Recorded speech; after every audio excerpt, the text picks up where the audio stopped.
I profusely elated to welcome our Honorable Governor of Tamil Nadu for interaction with teachers and educationalists.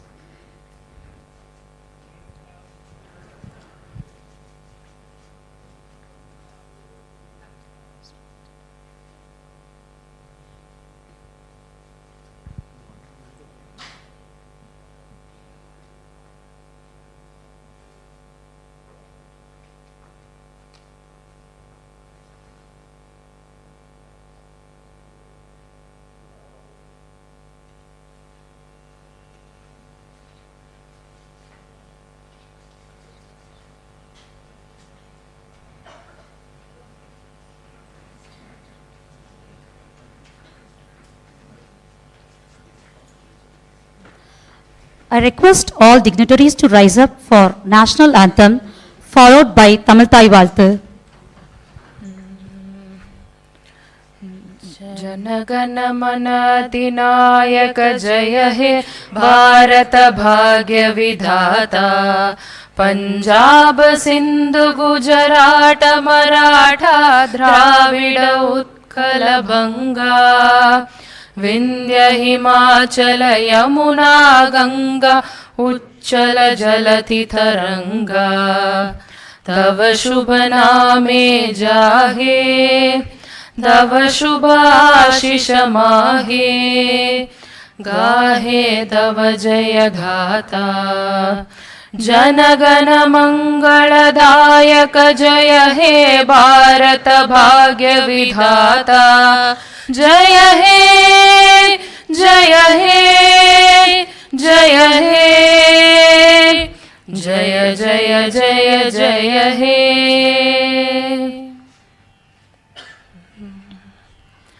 நீராறும் கடலுடுத்த நிலமடந்தை கெழிலொழுகும் சீராறும் வதனமென திகழ்பரதர் கண்டமிதில் தெக்கணமும் அதில் சிறந்த திராவிடனல் திருநாடும் தக்க சிறு பிறை நுதலும் தரிதனரும் திலகமுமே அத்திலக வாசனை போலனை துலகும் இன்பமுற எத்திசையும் புகழ் மணக்க இருந்த பெரும் தமிழனங்கே தமிழனங்கே உன் சீரிளமை திறம் வியந்து செயல் மறந்து வாழ்த்துதுமே வாழ்த்துதுமே வாழ்த்துதுமே. I request everyone to take your seats. Vocalists are here to sing our pride that our land, Bharat, is a great country in the world. Parukulle Nalanadu. பாருக்குள்ளே நல்ல நாடு பாருக்குள்ளே நல்ல நாடு எங்கள் பாரத நாடு எங்கள் பாரத நாடு பாருக்குள்ளே நல்ல நாடு எங்கள் பாரத நாடு எங்கள் பாரத நாடு பாருக்குள்ளே நல்ல நாடு எங்கள் பாரத நாடு ஞானத்திலே பரமோனத்திலே ஞானத்திலே பரமோனத்திலே உயர் மானத்திலே அன்னதானத்திலே ஞானத்திலே பரமோனத்திலே உயர் மானத்திலே அன்னதானத்திலே கானத்திலே அமுதாக நிறைந்த கவிதை கவிதையிலே உயர்நாடு கானத்திலே அமுதாக நிறைந்த கவிதையிலே உயர்நாடு இந்த பாருக்குள்ளே நல்ல நாடு எங்கள் பாரத நாடு தீரத்திலே படை வீரத்திலே நெஞ்சில் ஈரத்திலே உபகாரத்திலே சாரத்திலே மிகு சாத்திரம் கண்டு தருவதிலே உயர்நாடு தீரத்திலே படை வீரத்திலே நெஞ்சில் ஈரத்திலே உபகாரத்திலே தீரத்திலே படை வீரத்திலே நெஞ்சில் ஈரத்திலே உபகாரத்திலே சாரத்திலே மிக சாத்திரம் கண்டு தருவதிலே உயர்நாடு சாரத்திலே மிக சாத்திரம் கண்டு தருவதிலே உயர்நாடு தருவதிலே உயர்நாடு உயர்நாடு இந்த பாருக்குள்ளே நல்ல நாடு எங்கள் பாரத நாடு எங்கள் பாரத நாடு பாருக்குள்ளே நல்ல நாடு எங்கள் பாரத நாடு பாரத நாடு பாரத நாடு. Thank you so much for making note speaker.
Thanks to all for lighting the lamp.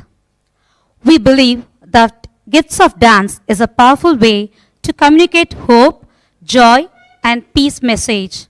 And also we welcome all for this Governors Think to Dare Series 9, Interaction with Teachers and Educationalists through movement and music.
Thank you, students, for your wonderful performance.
I invite Tirumadi Manchupriya Marisamy, Managing Trustee of Veeramal Educational and Charitable Trust, to deliver welcome address.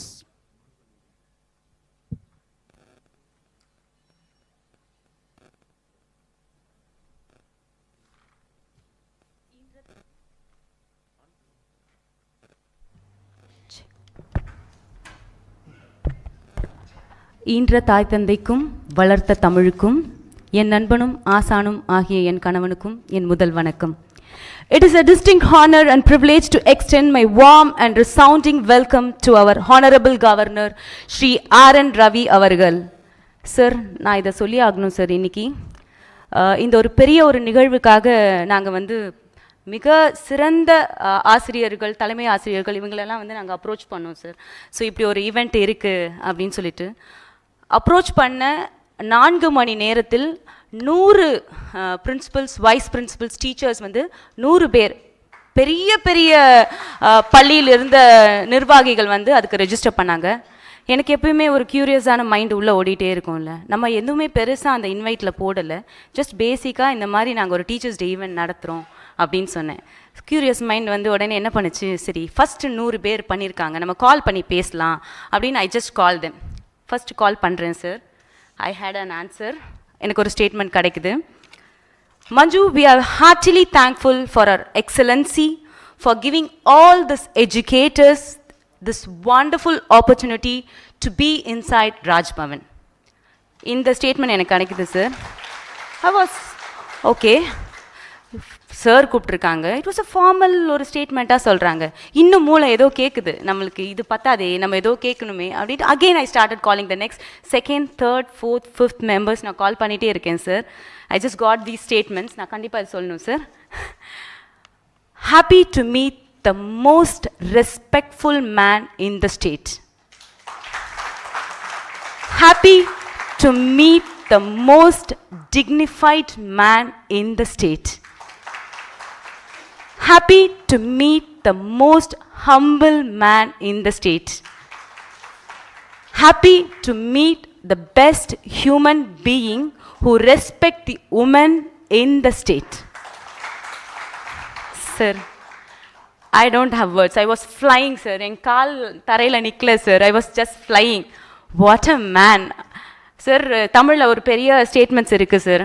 1000 நட்சத்திரங்கள் வந்தாலும் ஒரே ஒரு super star தான் sir.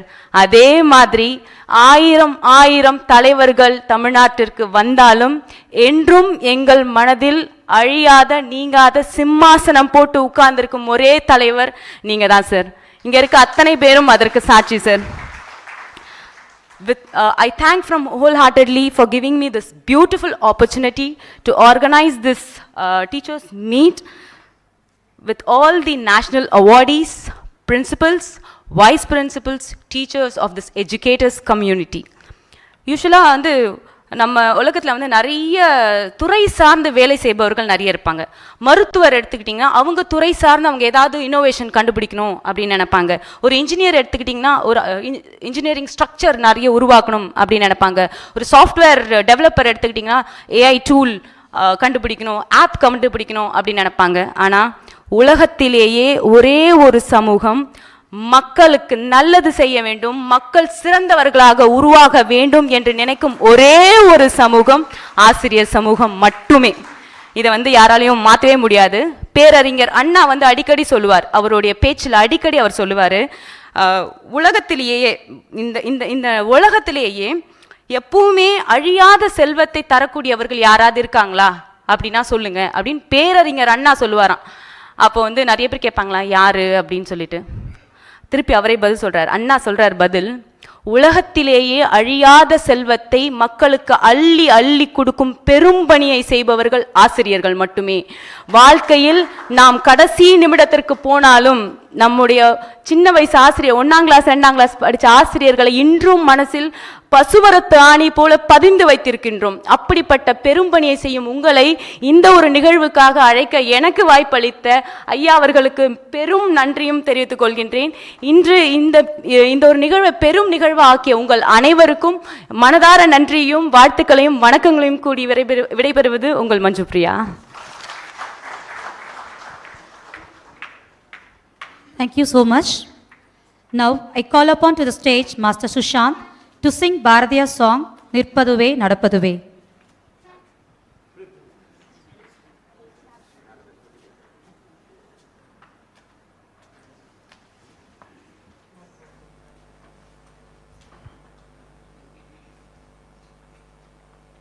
என் பேர் சுஷாந்த். நான் 2வது வகுப்பு படிக்கிறேன். நிற்பதுவே நடப்பதுவே பறப்பதுவே, நிற்பதுவே நடப்பதுவே பறப்பதுவே, நீங்களெல்லாம் சொற்பனதானோ பல தோற்ற மயக்கங்களோ, சொற்பனதானோ பல தோற்ற மயக்கங்களோ, கற்பதுவே கேட்பதுவே கருதுவதே, நீங்களெல்லாம் அற்பமாயிகளோ உம்முள்ளாழ்ந்த பொருள் இல்லையோ, அற்பமாயிகளோ உம்முள்ளாழ்ந்த பொருள் இல்லையோ, வானகமே இளவெயிலே மரச்செடிவே, வானகமே இளவெயிலே மரச்செடிவே, நீங்கள் எல்லாம் காணலி நீரோ வெறு காட்சி பிழைதானோ, போனதெல்லாம் கனவினை போல் பொறிந்தழிந்தே போனதனால் நானும் ஓர் கனவோ இந்த நேரம் போய்தானோ, நிற்பதுவே நடப்பதுவே பரப்பதுவே, நீங்கள் எல்லாம் சொற்பனதானோ பல தோற்ற மயக்கங்களோ, காலம் என்றே ஒரு நினைவும் காட்சி என்றே பல நினைவும், கோலம் பொய்களோ அங்க குணங்களும் பொய்களோ, சோலையிலே மரங்களெல்லாம் தோன்றுவதோர் விரல் என்றால் சோலை பொய்யாமோ, இது சொல்லோடு சேர்ப்பாரோ, காண்பவெல்லாம் மறையும் என்றால் மறைந்ததெல்லாம் காண்போம் என்றோ, காண்பது சக்தியாம் இந்த காட்சிய நித்தியமாம், நிற்பதுவே நடப்பதுவே பரப்பதுவே, நீங்கள் எல்லாம் சொற்பனதாரோ பல தோற்ற மயக்கங்களோ. நன்றி. Thank you, Master Sushant.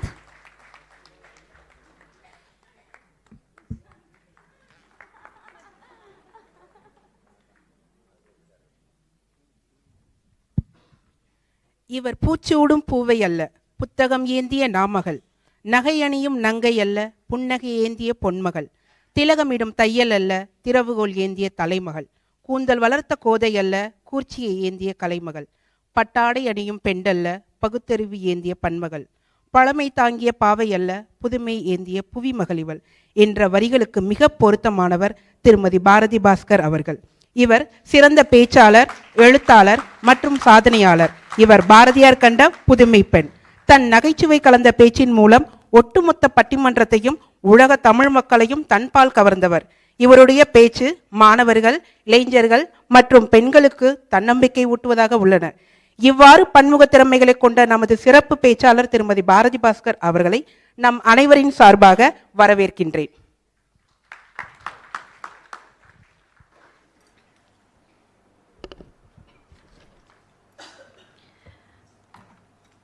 மேதக ஆளுநர் அவர்களே, விருது வாங்கிய எங்கள் நெஞ்சத்தில் சிம்மாசனம் போட்டு அமர்ந்திருக்கிற ஆசிரிய பெருமக்களே, இந்த அரங்கத்தை நிறைத்திருக்கின்ற பள்ளி கல்லூரிகளினுடைய முதல்வர்களே, ஆசிரியர்களே, விழாவை சிறப்பித்துக் கொண்டிருக்கிற பிரமுகர்களே, ஊடகத்துறை சார்ந்த நண்பர்களே, அத்தனை பேருக்கும் என்னுடைய பணிவின் வணக்கங்கள். இந்த மேடை எனக்கு ரொம்ப சவாலான ஒரு மேடை. என்ன காரணம்னா, எனக்கு 5 நிமிஷம் தான் டைம் கொடுத்துருக்காங்க. நாங்கள் பட்டிமன்றத்திலே எங்கள் நடுவர் பெல்லடிக்க அதுக்கு பிறகு 15 நிமிஷம் பேசுகிற ஆட்கள் நாங்கள். சர்ச்சில்கிட்ட ஒரு முறை கேட்டாங்களாம், எது ரொம்ப கஷ்டம்னு. சர்ச்சில் சொன்னாராம், என்னை 1 மணி நேரம் பேச சொல்லுங்கள், இப்போவே பேசுகிறேன், ஆனால் 5 நிமிஷம் பேசணுன்னா எனக்கு 1 மாதம் டைம் கொடுங்க, ப்ரிப்பேர் பண்ணிட்டு வரணும்னு சொன்னாராம்.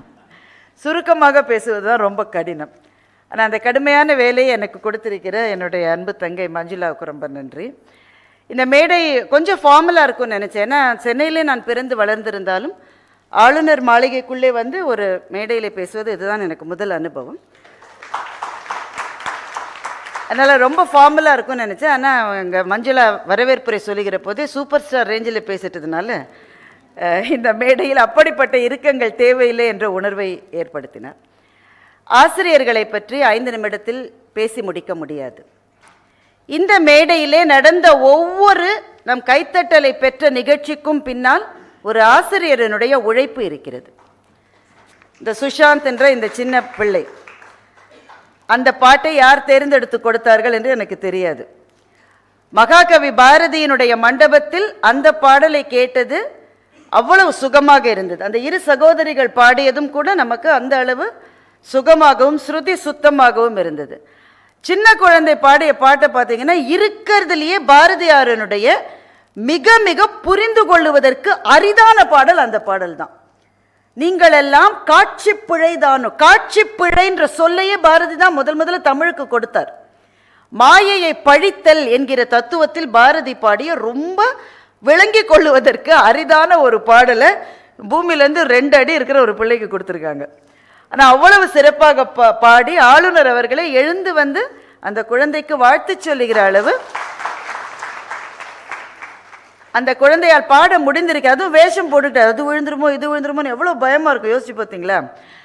மிகச்சிறப்பாக செய்ததற்கு பின்னால் ஒரு ஆசிரியரின் உழைப்பு இருக்கிறது. நடனமாடிய மாணவிகளினுடைய அந்த நடனத்தின் ஒவ்வொரு முத்திரைக்கும் அசைவுக்கும் பின்னால் ஒரு ஆசிரியரினுடைய உழைப்பு இருக்கிறது, கவலை இருக்கிறது. எங்கேயாவது அந்த ஆசிரியர் சைடில் தான் நின்றுட்டு இருப்பாங்க, இவன் விழுந்துருவாளா அவள் விழுந்துருவாளான்னு பக்கு பக்குன்னு இருக்கும். நமக்குள்ளே இருக்கிற நம்மை அடையாளம் காட்ட எப்போதுமே ஒரு ஆசிரியர் தான் நமக்கு பின்னாலே இருந்திருக்கிறார். நான் பள்ளியிலே, சென்னையிலே ஒரு அரசு உயர்நிலை பள்ளியில் தமிழ் மீடியத்தில் தான் நான் படித்தேன். நான் 2ஆம் வகுப்பு 3ஆம் வகுப்பு 5ஆம் வகுப்பு வரை படிக்கும்போது வாழ்க்கையில் எனக்கு இருக்கிற ஒரே லட்சியம், எந்த ஆசிரியரும் என்னை எந்த கேள்வியும் கேட்காமல் மறைந்து வாழ வேண்டும் என்பது மாத்திரம்தான் என்னுடைய லட்சியமாக இருந்தது. எந்த கேள்வி கேட்டால் கூட நமக்கு முன்னாடி இருக்கிற ஸ்டூடெண்ட்டோட தலைக்கு பின்னாடி நேராக நம்ம தலையை அட்ஜஸ்ட் பண்ணிட்டா நமக்கு அந்த கேள்வி வராது. இந்த டெக்னிக் இங்கே இருக்கிற ஆசிரியர்கள் எல்லாருக்கும் தெரியும். அப்போ நீங்களா சொல்லுவீங்க, யூ ஸ்டாண்டப், நீ தான். அப்படி என்னை ஒரு நாள் எழுப்பி வச்சு எங்கள் தமிழ் டீச்சர் மேடையில் என்னை பேச சொன்னாங்க. டீச்சர் அதெல்லாம் வராது டீச்சர், பேசலாம் என்னால் முடியாது, வேணா பக்கத்தில் இருக்கிற பிள்ளையோட பேச சொல்லுங்க, பேசுகிறேன், மேடெல்லாம் பேச முடியாது, கொன்றுவேன். அப்போ அந்த டீச்சரால் அதெல்லாம் சொல்ல முடிஞ்சுது. நீங்கள் சொல்லிடுவீங்க, நீங்கள்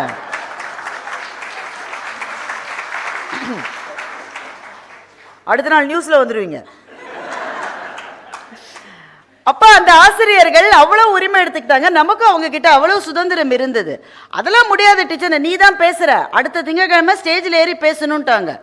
உடனே எங்கள் அம்மா தான் எனக்கு ஸ்பீச் எழுதி கொடுப்பாங்க. எழுதி கொடுத்து அதை மனப்பாடலாம் பண்ணி பல முறை அதை சொல்லி நல்லா தயாராகி மேடைக்கு வந்து இப்படி தான் முதல்ல இந்த குழந்தை நின்ன மாதிரி என்னுடைய ஹைட்டுக்கு ஒரு மைக்கு போட்டு என்னை நிற்க வச்சாங்க. வார்த்தையே மறந்துட்டேன், என் பெயர் பாரதின்னு சொல்லணும், அவ்வளோதான். இந்த பிள்ளை எவ்வளோ கஷ்டமானதெல்லாம் பேப்பர் இல்லாமல் பாடிச்சு, எனக்கு இருக்கிறது என் பெயர் பாரதி, அதையே நான் மறந்துட்டேன். அப்போ ஒரு முக்கியமான முடிவை வாழ்க்கையில் எடுத்து, இனிமேல் நான் மேடையில் பேசவே மாட்டேன் என் வாழ்க்கையில் அப்படின்ற ஒரு முடிவை எடுத்தேன்.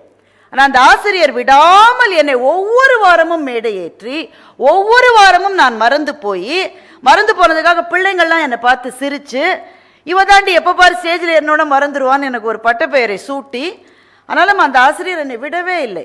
அடிக்க எல்லாம் உண்டு, அதெல்லாம் இப்போ சொல்ல முடியாது, எல்லாம் அடிச்சு கிடிச்சு ஸ்டேஜில் ஏற்றி பேச வச்சு. ஆனால் அதற்கு பிறகுதான் எனக்கு தெரிந்தது எனக்குள்ளே ஒரு பேச்சாளர் இருக்கிறார் என்பதை அதற்கு பிறகுதான் நான் தெரிந்து கொண்டேன். எனக்கு தெரியாதது, என் அப்பாவுக்கு தெரியாதது, என் அம்மாவுக்கு தெரியாதது அந்த ஆசிரியருக்கு தெரிந்திருக்கிறது, இவளுக்குள்ளே ஒரு பேச்சாளர் இருக்கிறார். ஆசிரியர்கள் ஏன் வணக்கத்துக்குரியவர்கள் என்றால், எந்த மாணவன் எந்த மாணவிக்குள்ளே யார் இருக்கிறார்கள் என்பதை ஆசிரியர்களால் மாத்திரம்தான் மிக மிக துல்லியமாக கண்டெடுக்க முடியும்.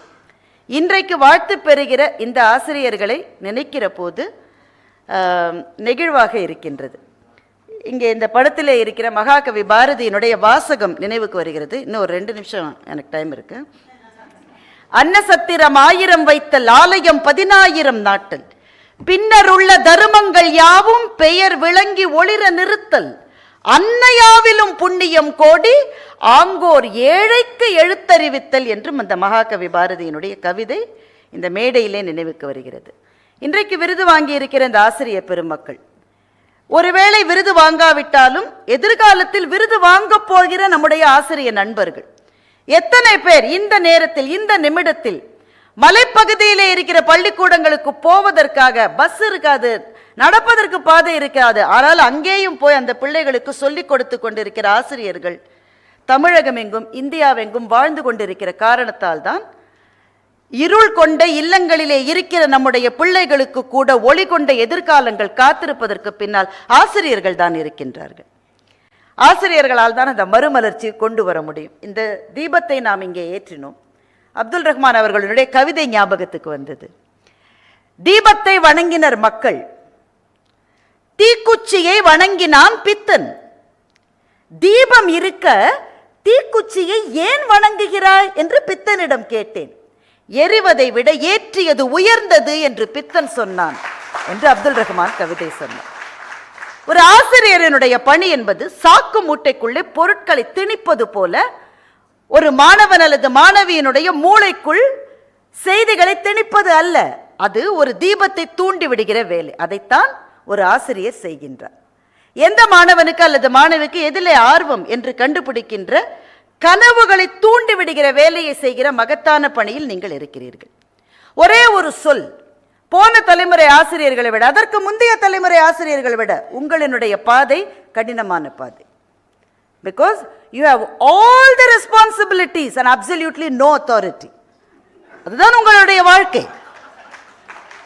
எத்தனையோ நிர்பந்தங்கள், பெரிய நிர்பந்தம் பேரண்ட்ஸ் சேர்ந்து தான். நான் ஒரு பெற்றோராக இதை ஒத்துக்கொள்ள வேண்டும். ஏன் என் பிள்ளைய டான்ஸில் எடுக்கல, இன்னைக்கு 7 பிள்ளைய டான்ஸில் எடுத்தாங்கல்ல, எடுக்காத என் 2-3 பிள்ளை என்னுடைய அப்பா அம்மா சும்மா விட்டுருவாங்க? அது தனி பஞ்சாயத்து. என் பிள்ளைய ஏன் எடுக்கல, என் பிள்ளைக்கு ஏன் மார்க் போடல, என் பிள்ளைக்கு மன உளைச்சலை ஏற்படுத்தினார்னு அப்பா அம்மா ஆயா எதிர் வீட்டு பாட்டி எல்லாம் கிளம்பி ஸ்கூலுக்கு வந்துடுறாங்க. போன தலைமுறையில் அது இல்லை.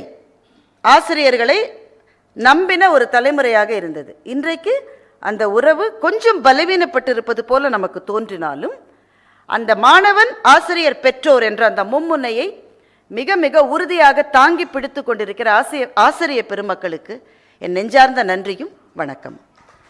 நாங்கள் உங்களை தான் நம்ப முடியும், வேற எதாவது நம்ப முடியும்? நம்மை சுற்றி பிள்ளைகளுக்கு டிஸ்ட்ராக்ஷன் என்பது 1000 வடிவத்தில் வருகிறது. அத்தனையையும் மீறி அவனில் இருக்கிற அவனை கண்டுபிடித்து அவனை வெளியே கொண்டு வருகிற பணியை செய்து வருகிறீர்கள். நிறைவாக ஒரே ஒரு நிமிடத்தில் ஒரு ஆசிரியர் என்னென்ன செய்ய முடியும் என்பதற்கு மிகச் சுருக்கமாக ஒரு கதை. பெருமாள் முருகன் என்கின்ற ஒரு எழுத்தாளர், அவர் ஆசிரியரும் கூட. அவர் ஓய்வு பெற்ற போது அவரிடம் படித்த மாணவர்கள்லாம் அவரை பற்றி கட்டுரை எழுதி எங்கள் ஐயா என்று ஒரு புத்தகம் வெளிவந்திருக்கிறது. விஜயா பதிப்பகம் கோவையிலிருந்து வெளியிட்டிருக்கிறார்கள். வாய்ப்பு இருக்கிறவர்கள் படித்து பாருங்கள். ஒரு மாணவர், அவர் இப்போ டெல்லியில் ஒரு IAS ஆஃபீஸராக இருக்கார், பெரிய பதவியில் இருக்கார். அவர் தன்னுடைய ஆசிரியரை பற்றி எழுதினார். என் வகுப்பில் நான் தான் ரவுடி, நான் தான் கடைசி பெஞ்சு. ஏன் ரவுடினா, டீச்சர் கேள்வி கேட்காம இருக்கிறதுக்காகவே ரவுடி மாதிரி நடிக்கிறது தான் எங்கள் வழக்கம். யாரு கேள்வி கேட்கக்கூடாதுன்னா ரவுடி, ஓ என்ன அப்படின்னா யாரும் கேள்வி கேட்க மாட்டாங்க. இப்படி தான் நான் இருந்தேன். எல்லா டீச்சரும் கூப்பிட்டு வச்சு நல்லா அடிப்பாங்க. இவர் ஐயா வந்தபோது ஸ்டாஃப் ரூம்க்கு என்னை கூப்பிட்டாரு. அடிக்க தான் கூப்பிட்றாருன்னு போனேன். அடுத்து வருகிற இலக்கிய மன்றத்தில் தம்பி வரவேற்புரை சொல்லிடுங்கன்னு என்ன சொன்னார். நானா? வேற யாரும் நினச்சி என்கிட்ட பேசிக்கிட்டு இருக்கீங்க நீங்கள், எனக்கு அதெல்லாம் வராது. அது வரட்டா பரவாயில்ல, இந்த சேரை எடுத்து போகிறது தண்ணி கொடுக்குறதா செய்வீங்களா? அதெல்லாம் செய்வேன் என்று ஆரம்பிக்கிறார். 3 வாரம் அதை செய்கிறாரு. 4வது வாரம் வரவேற்புரை சொல்லுகிறவர்கள் வரவில்லை. ஆசிரியர் சொல்லுகிறார், நீயே சொல்லிடுப்பா. 3 வாரம் பார்த்ததில் வரவேற்புரை சொல்லிட்டார். அடுத்த வாரம் அவரே ஸ்பெஷல் ஸ்பீக்கர் அங்கே. இப்படித்தான் அந்த மாணவனின் பயணம் ஆரம்பித்தது. இன்றைக்கு ஒரு IAS அதிகாரியாக டெல்லியிலே பெரிய துறையிலே இருக்கின்றார். என்னையும் கூப்பிட்டு என்னை உட்கார வைத்து என்னை ஒரு ஆசிரியர் பேசிய உடனே திரைகள் அகன்று விட்டன. என்னாலும் முடியும் என்ற நம்பிக்கை எனக்கு வந்துவிட்டது என்று. இது ஒரு கதை தான், சொல்லப்படாத 10,000 கதைகள் ஆசிரியர்களை பற்றி இப்படி இருக்கிறது. உங்கள் ஒவ்வொருவரின் வாழ்க்கையிலும் அப்படிப்பட்ட எத்தனையோ வரலாறுகள் இருக்கின்றன. மிக மிக எனக்கு பிடித்த விஷயம், இந்த மாணவன் நாளைக்கு எனக்கு ஏதாவது செய்வான்னு நினைச்சுக்கிட்டு ஒரு ஆசிரியர் கூட இதை செய்வதில்லை. பெற்றோர்களுக்கு கூட ஒரு எதிர்பார்ப்பு இருக்கும். பெற்றோர்கள் தான் மிக உயர்ந்தவர்கள், அல்ல மாற்று கருத்தில். பெற்றோர்களுக்கு கூட சின்ன சின்ன எதிர்பார்ப்பு இருக்கும். நாளைக்கு நீ தாண்ட சோறு போடணும் எனக்கு, அதுவாது இருக்கும். ஆனால் உங்களுக்கு தெரியும், டிசி வாங்கிட்டு போயிட்டானா அவன் திரும்பி வருவானா வரமாட்டானு யாருக்கு தெரியும்? எதை எதிர்பார்த்து செய்கிறீர்கள்? அந்த பிள்ளைகள் நன்றாக வர வேண்டும் என்று சமூகத்துக்கான உங்கள் அர்ப்பணிப்புக்காக இதை செய்கிற உங்களுக்கு உங்களினுடைய சேவைக்கு எங்களால் எதுவுமே செய்ய முடியாது. உங்களுக்கு கொடுக்கப்படுகிற சம்பளம் என்பது உங்கள் பணிக்காக கொடுக்கப்படுவது அல்ல, அது ஒரு சின்ன காம்பன்சேஷன். ஆனால் உங்களினுடைய பணி மகத்தானது. உங்களை நம்பித்தான் பெற்றோர்களான நாங்கள் இருக்கின்றோம். இந்த சமூகத்திலே இருக்கிற பல விஷ வித்துக்களுக்கு மத்தியில் எங்கள் பிள்ளைகளை மேலெடுத்து வருகின்ற ஆசிரியர் பெருமக்களுக்கு, இந்த அரங்கத்தில் இருப்பவர்கள் இல்லாதவர்கள் எல்லாருக்கும் என்னுடைய நன்றி. தமிழில் மிகச் சுருக்கமாக இதை இவ்வளவு நேரம் நான் பேசினதை ஒரே ஒரு சென்டென்ஸில் சொல்லியிருக்காங்க. எழுத்தறிவித்தவன் இறைவன் ஆகும். அந்த பெருமையை முழுவதுமாக பெற்றுக்கொண்டிருக்கிற உங்களுக்கு நன்றி, வணக்கம். ஆசிரியர்களின் பணியை வாழ்த்தி பேசிய திருமதி பாரதி பாஸ்கரன் அவர்களுக்கு மிக்க நன்றி.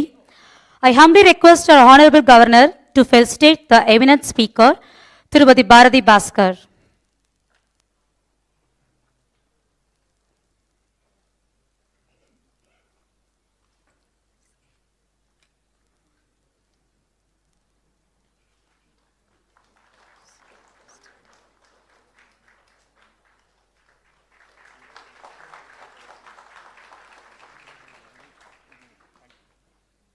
Thank you, sir, for facilitating the eminent speaker. Stories can help students to recall key concepts and make the subject more relevant to them. Storytelling has its natural place in humanities subjects such as literature and history. Stories play a vital role in the growth and development of children. Stories help children to enhance the language and thinking skills. Storytelling, the most powerful way to put ideas into the world. Our next eminent speaker of the day, Mrs. Janaki Sabesh, a great storyteller. She writes, performs, and lives through stories. She began her career telling stories on screen through documentaries, teleserials, and corporate films. The Learning Train album of hers that simplified math through stories and songs. She also an author of picture book, The Jungle Story, Telling Festival, and Parties Rasam. Parties Rasam won the 2023 National Joral Book Award. A story from the heart will always win more hearts. I welcome you, ma'am.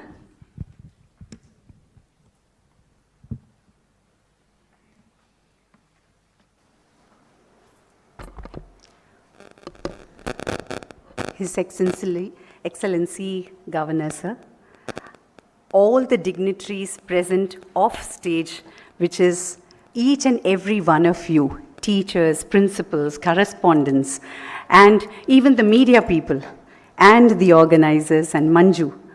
Thank you so much for making me a part of your celebration. And because I am a storyteller, I have to share a story, with your permissions. So there was this couple, Parvati and Kamban, in a village in Tamil Nadu. அப்போதான் கல்யாணம் ஆயிருக்கு. So they went and they started setting up their house, but this village did not have electricity. So every time the flames were put off, the light was put off, the flames would dance and go to the village temple.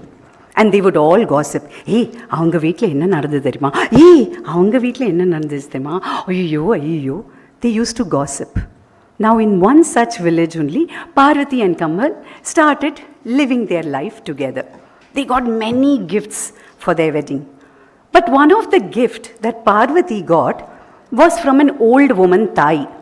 Tai came one day before the wedding and told Parvati, Parvati, I don't have anything material to give you. I can only give you the gift of a story and a song.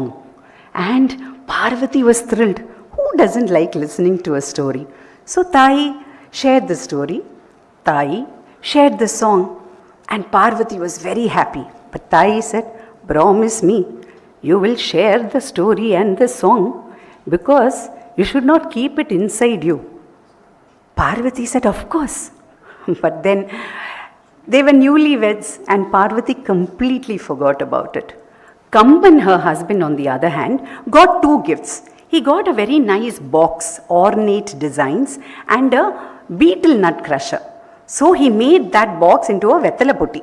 Vettala, sunambu, paaka, and the beetle nut crusher, which was in the shape of a horse, he made that into his favorite. So Parvati would cook, she would teach, she would keep accounts, and then Kamban would make the vettala, and both of them used to really enjoy their beautiful journey together. But remember, the story and the song were inside. And they were getting very upset. The story and the song were very suffocated. They were inside and they wanted to come out. I am a story I want to be told before I grow very and old. கதை நான் என்னை சொல்லுங்க நான் காணாம போகும் முன்னே சொல்லுங்க பாடல் நான் என்னை பாடுங்க I am a song I want to be sung while I am still lively and young. பாடல் நான் என்னை பாடுங்க என் இளமை அழியும் முன்னே பாடுங்க. We are the story and the song. We want to scream and shout. We want to get out. How will they get out? There was a bright occasion when she was frying chilies. Hachi! She sneezed. The story came out. Hachi! She sneezed again, Parvati, and the song came out. But when the spirits come out, they have to take the form of a materialistic stuff. So one took the shape of the box, the Vetalaputti, and one took the shape of the beetle nut crusher, and off they went. Kamban that day had a very, very tough day. He was very, very upset about a lot of things in his workplace, and he came, he ate, and he straight went to his Vetalaputti. No Vetalaputti. Where is the Vetalaputti? Where is my beetle nut crusher? He shouted. I don't know, must be there. But Parvati also didn't know where it went. And Kamban was so upset, he said, you are here the whole day, and he went off to sulk. Now all the men had only one place to sulk, and that was the temple. And he went there and he sat and sulked and sulked. And suddenly he heard some sounds. It was all those flames discussing. Hey, avanga veetla enna nadந்துச்சு தெரியுமா? Hey, you know what happened in that house? And huffing and puffing came one flame which was late and said, you won't believe what happened in this couple's house. And he narrated a story which was similar to Kamban's house. And that's when Kamban realized, I've been very, I shouldn't have said this to my wife. And he went back and he told Parvati, is it true that you have a story and a song as a gift? And she said, yes, Thai gave me and I completely forgot. He said, can you please share? But when Parvati opened her mouth, no story. Please try and sing the song. No song. They were very upset. Parvati cried and went off to sleep. Meanwhile, in the temple, all the flames had a conference and they said, we must make sure, we must convince the story and the song to get back to Parvati. She's done no wrong. She just forgot. So they went, and imagine in a beautiful night, the flames were dancing just like Deepavali. And then they found the story and the song. They were hiding very close to Parvati's house, and they convinced. The story and the song got convinced, but how will they go inside Parvati? I told you, right? Parvati was very, very tired, so she was snoring that day. The story went. The song went inside. And the next day morning, Kamban said, please try and remember, maybe recollect, maybe you can share the story and the song. And correctly this time, when Parvati opened her mouth, there was the story in all its splendor, just like how Thai had told her. And there was the song. It went up and down her voice, and so beautiful it was that all the birds, the bees, the animals, the cow, everybody gathered together. கதை சொல்லுங்க கதை கேளுங்க பாட்டு பாடுங்க பாட்டு கேளுங்க share the story and the song, share the story with everyone. But why am I sharing this story here? இது ஒரு நாட்டுப்புற கதை தான். It's a folk tale from Tamil Nadu. Because each one of you sitting here has a story. Each one of you has millions of stories. Stories not about your children. Stories about yourself. Stories of how you made that little child who was adamant, who said, I will not touch a book, Who said, I will not get on to stage, like how Bharti ma'am said. Somebody who is working day in and day hard, perseverance, grit, resilience. You don't give up, and that is you. But what use of those stories if you don't share? So, if you have a story, which I'm sure you have in millions, please share. Otherwise, I don't know what shape the story and the song will take. So, stories connect. Stories bring people together. Stories enrich not only your life but our lives. I'm just a storyteller. You tell story every day to your children.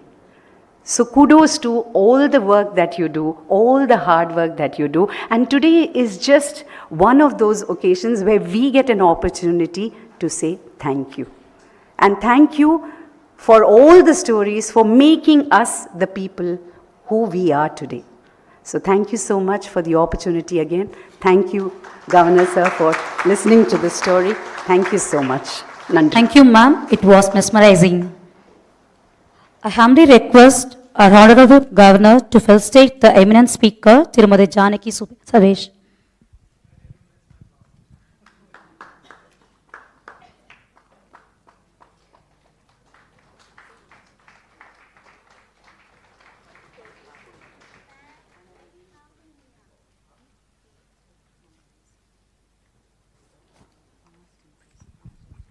Thank you, sir.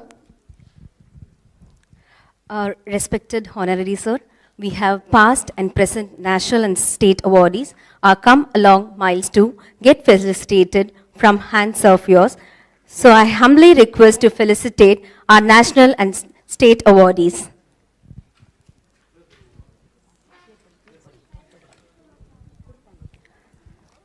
Dr. R. Rajammal received National Award in the year 2009. I welcome you, ma'am.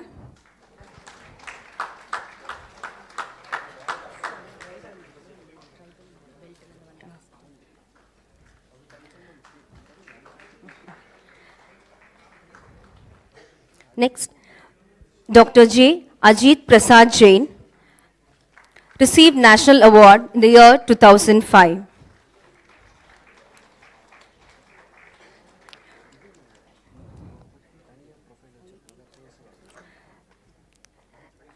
Next, C. Satyamurthy received National Award in the year 2003. V. Venkatachalam, first CBSE Principal Award received from Sri Vajpayee sir. Venkatachalam sir is from Sri Anand International School.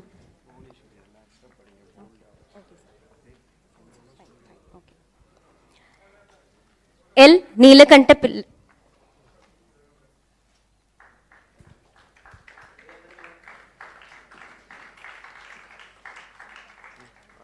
L. Neelakanta Pillai received National Award in the year 2000, Kola Perumal Chetty Vaishnav Senior Secondary School.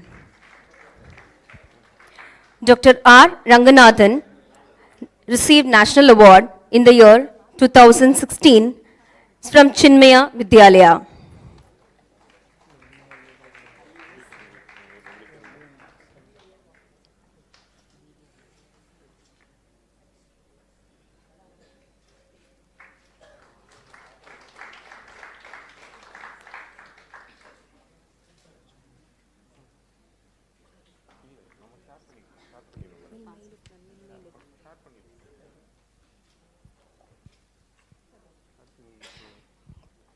Dr. R. Krishnamurthy received State Award in the year 2015, Lifetime Achievement Award by Governor Sir Rosaya. He is from Sri Krishna International School.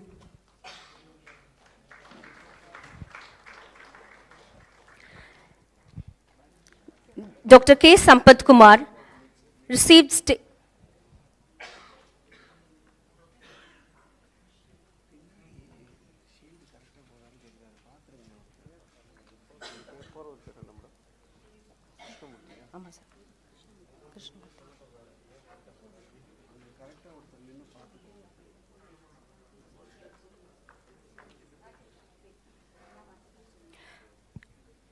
Dr. K. Sampath Kumar received State Award in the year 2011 from Vijay Vidyashram.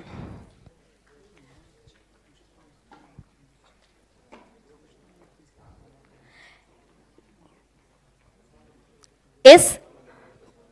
Kuppuraj received State Award in the year 2022. He is from Murthisavia Oriental High Secondary School.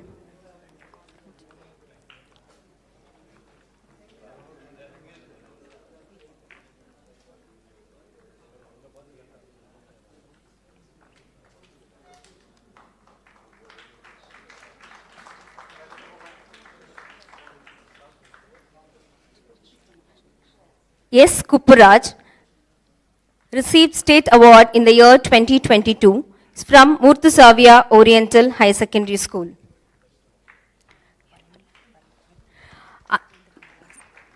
Mrs. Anjana Srinivas received State Award in the year 2022. She is from Lions Club, Government Aided Middle School.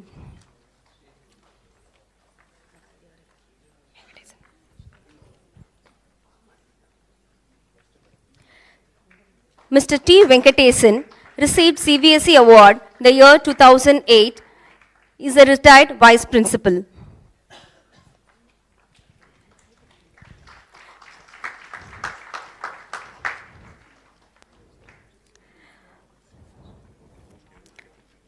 Mrs. Geeta Balachandar received CBSE Award in the year 2013, Best Teacher in Economics from DAV Senior Secondary School.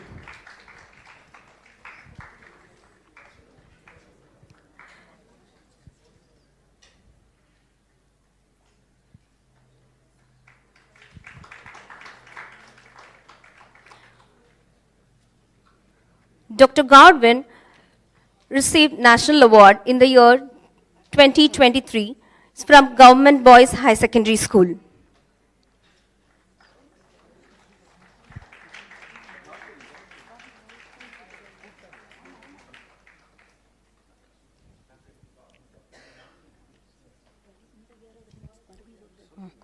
Dr. Godwin received National Award in the year 2023, the current year, from Government Boys High Secondary School. He came all the way from Delhi to Raj Bhavan to receive the award from our Excellency. It's a great honor for us as an organizing team. A big round of applause for all the awardees. I need a very big round of applause. Mrs. S. Malati received National Award 2023 from Government High Secondary School. Current year National Awardee.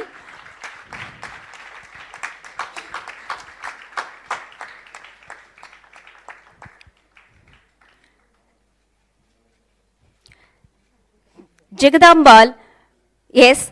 from Ramakrishna School for serving an excellent in 30 years of service in her principal role.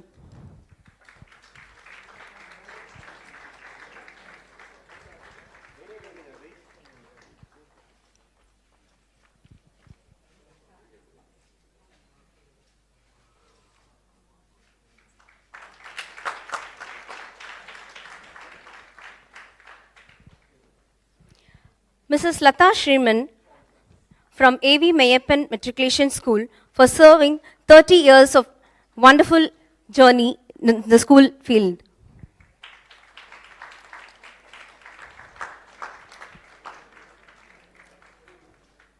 Dr. K. Arjunan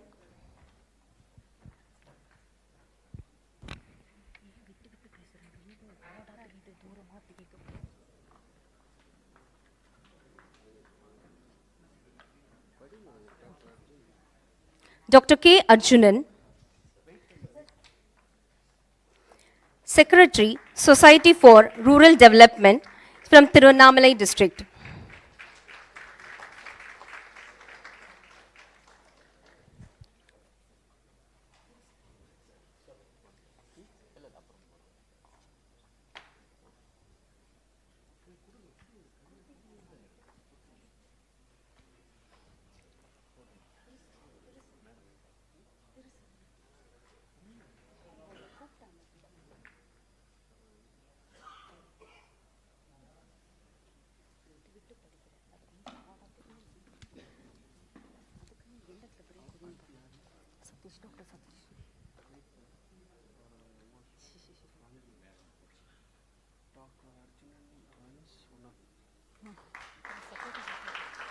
Secretary, Society for Rural Development.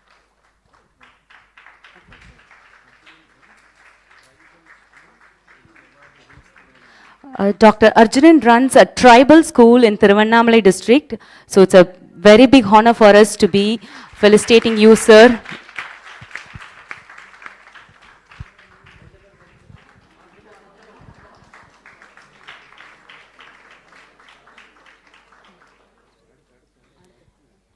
Next, Dr. C. Satish received National Award in the year 2006 for Best Teacher from Pavai Vidyashram, Namakkal.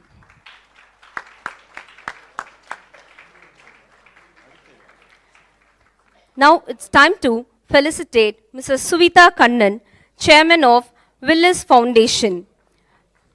She works to provide the platform to empower women in the areas of health, education, and life skills.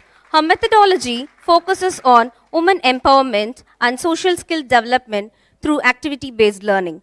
Willis Foundation has impacted over 15,000 plus students till date and still continues to work with rural, deprived students in Maharashtra and Tamil Nadu.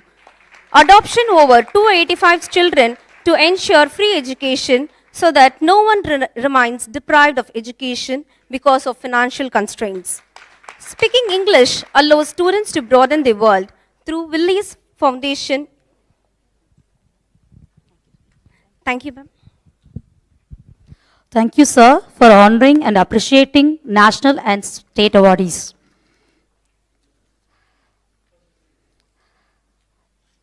Now, I invite National Awardee Dr. R. Rajamal onto the dais to present a speech.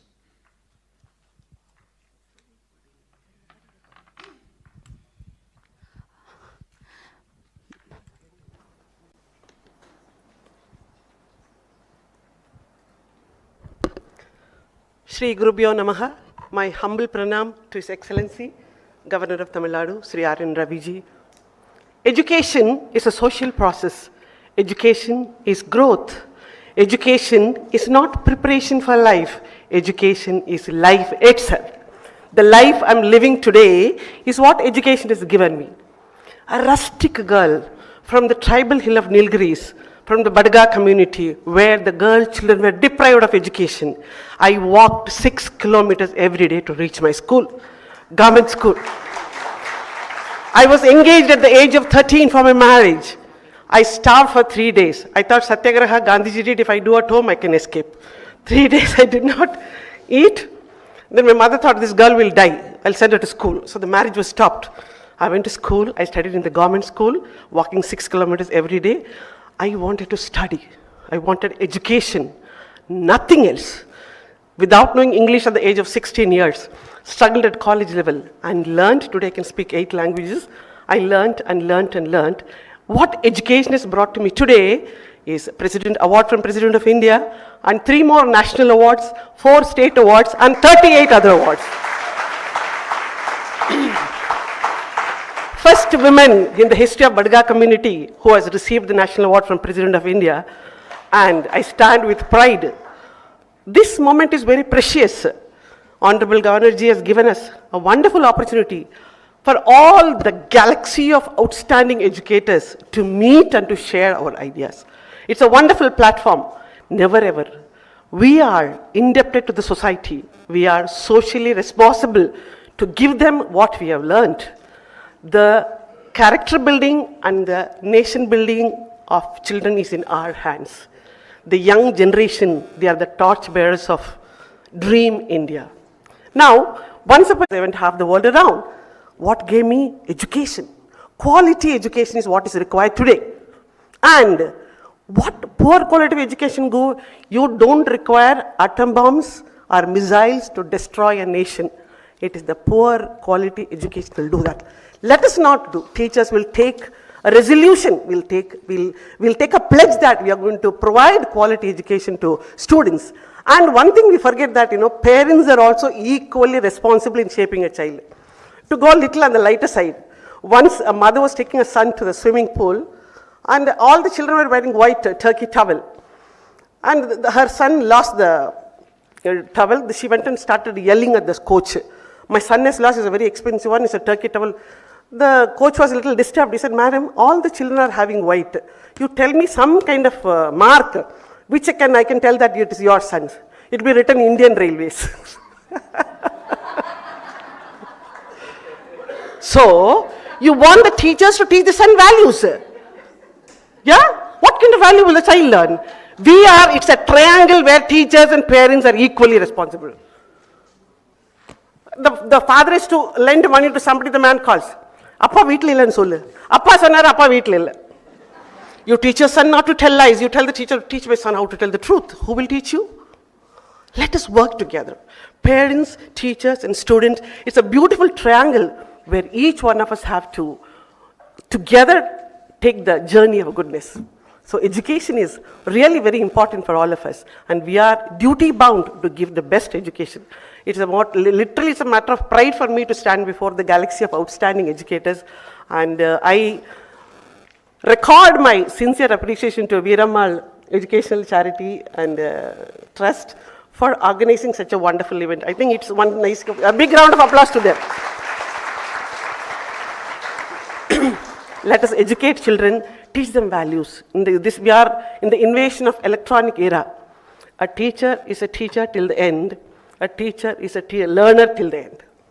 Aviyar சொன்னாங்க இல்லையா, கற்றது கைமண் அளவு, நம்மளுக்கு ஒன்றுமே தெரியாது. The very little know, let us share with all good heart, with goodness, with sincerity, with discipline, dedication and determination.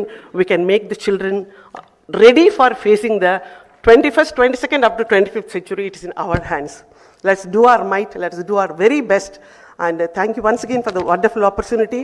Pranam to Governor Ji for the honor bestowed on me. Let's create great children and the nation builders who will be the tomorrow's leaders of us. Thank you so much. 2023 வந்து பெண் பிள்ளைகள் போய் படிக்கணும் அப்படிங்கிறதே பெரிய டாஸ்காக இருக்கிற டைமில் 1961 ma'am பிறந்து அதுக்கப்புறம் ஒரு படுகா கம்யூனிட்டியில் இருந்து வெளியில் வந்து படித்து இன்னைக்கு வந்து ஆளுநர் மாளிகையில் இவ்வளோ பெரிய ஒரு ஸ்பீச் கொடுத்துருக்காங்க. It is because of her teacher who is she standing here. Thank you so much ma'am. We are very proud and honored to have you here. Thank you ma'am. Here comes the most awaiting time. I humbly invite our Honorable Governor of Tamil Nadu to address the gathering.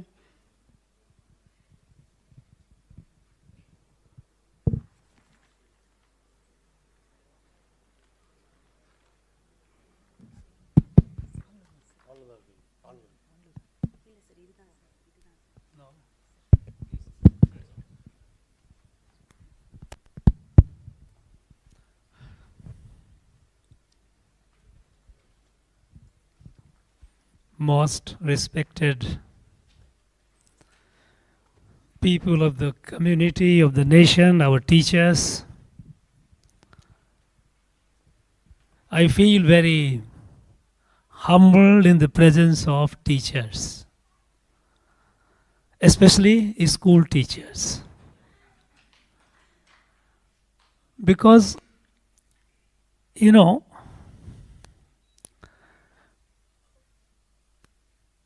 even though I grew up in life, I went through various phases. Dr. Razamal said that she walked 6 kilometers walking. I walked 8 kilometers without a road on one side to my school. But if I am here today standing before you, I owe it to my school teacher. A school teacher in that urban environment, no electricity, no fan, nothing, no facilities, is studying in kerosene lamp light. But the teacher was so powerful to inspire, to ignite the fire, the dream, by telling stories. What Janaki mentioned about stories. Very powerful.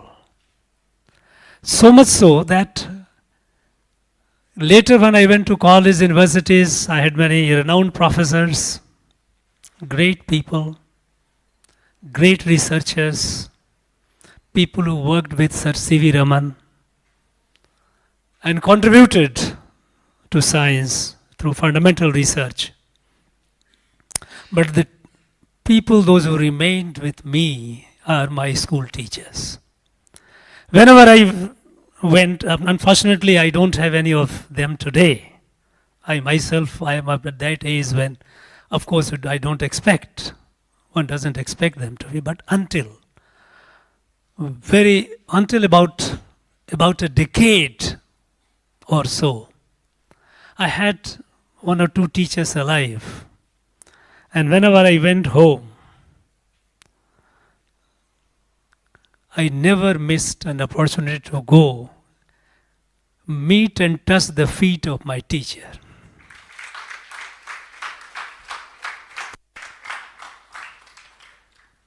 You know, today we have a lot of theories about teachers, their duties, their responsibilities, so many things we talk about. But you know, in my childhood, my teacher, when he used to go and take bath, I used to pull water from the well and used to bathe him. You know, that was the bonding. Can you think of it today? At times when the teacher is sleeping, I used to press his legs to make him comfortable. This was our tradition. This was the legacy that our country had for hundreds and hundreds and hundreds of years, thousands of years. They were not called teachers. Teachers? I don't know. I think Assyrian may be a right word, but they were called guru. You know, guru is much more than a teacher. Teacher, when we talk about today, one looks at, okay, he's a government employee or if somebody's employee getting a salary and doing a job. It becomes, teaching has become a delivery of a service for which you are paid. It has become almost a transactional relation.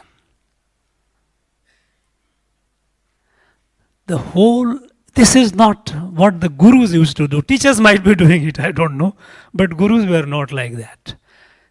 Bharati said about that she didn't have that the teachers have a lot of responsibility but no authority. Believe me, my teacher, if he uttered a word, the whole village bowed and listened. They had no authority as such, but they had the moral authority. When a teacher spoke, no parent, no guardian, nobody will dare question him. So the teachers did not have a legislative authority that we are very fond of today, but they had the moral authority that nobody could question them. But over the period, I have seen the change happening. My own school, when I go and see, I really wonder, I find it difficult. Building is somewhat expanded. It has become more modern. Classrooms have become more modern. You have electricity and other facilities. But the relation between the teacher and the student, somehow that is missing what it used to be. You know, we often talk about education, importance of education. We also cite so many stories about it. Yes, education is important, no doubt about it. It transforms a person's. But education is his broad meaning. It's not just the text, various subjects that is taught, how many marks the students have got. These are important, no doubt about it. We cannot ignore that. But beyond all that, the teacher used to shape the student. Shape the student as an ambitious,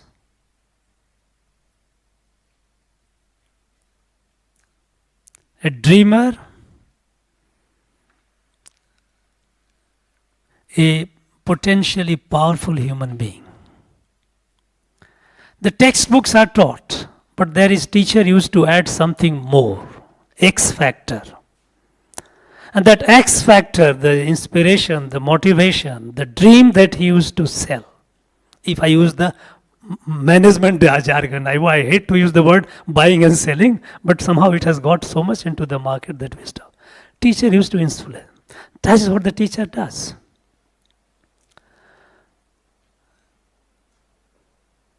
I must congratulate the awardees. You have all been among the 1,000 and 100,000 teachers in the country. Few are selected and honored, are felicitated by the President. It is a matter of pride. It's a matter of pride for all of us. But today, in this changing world, the teacher's responsibility have gone so much. And I wonder whether in the pressure of their day-to-day work they have even time to think or reflect over what are their responsibilities. You know, today is a very auspicious day in our country's life. In Delhi, in the national capital, leaders of the world, G20 summit is going on. The most powerful countries, heads of governments are there.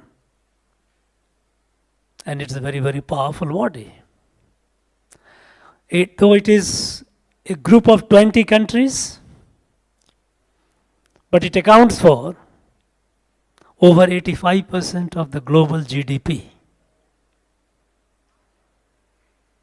It's a grouping that in many ways is more powerful than the United Nations.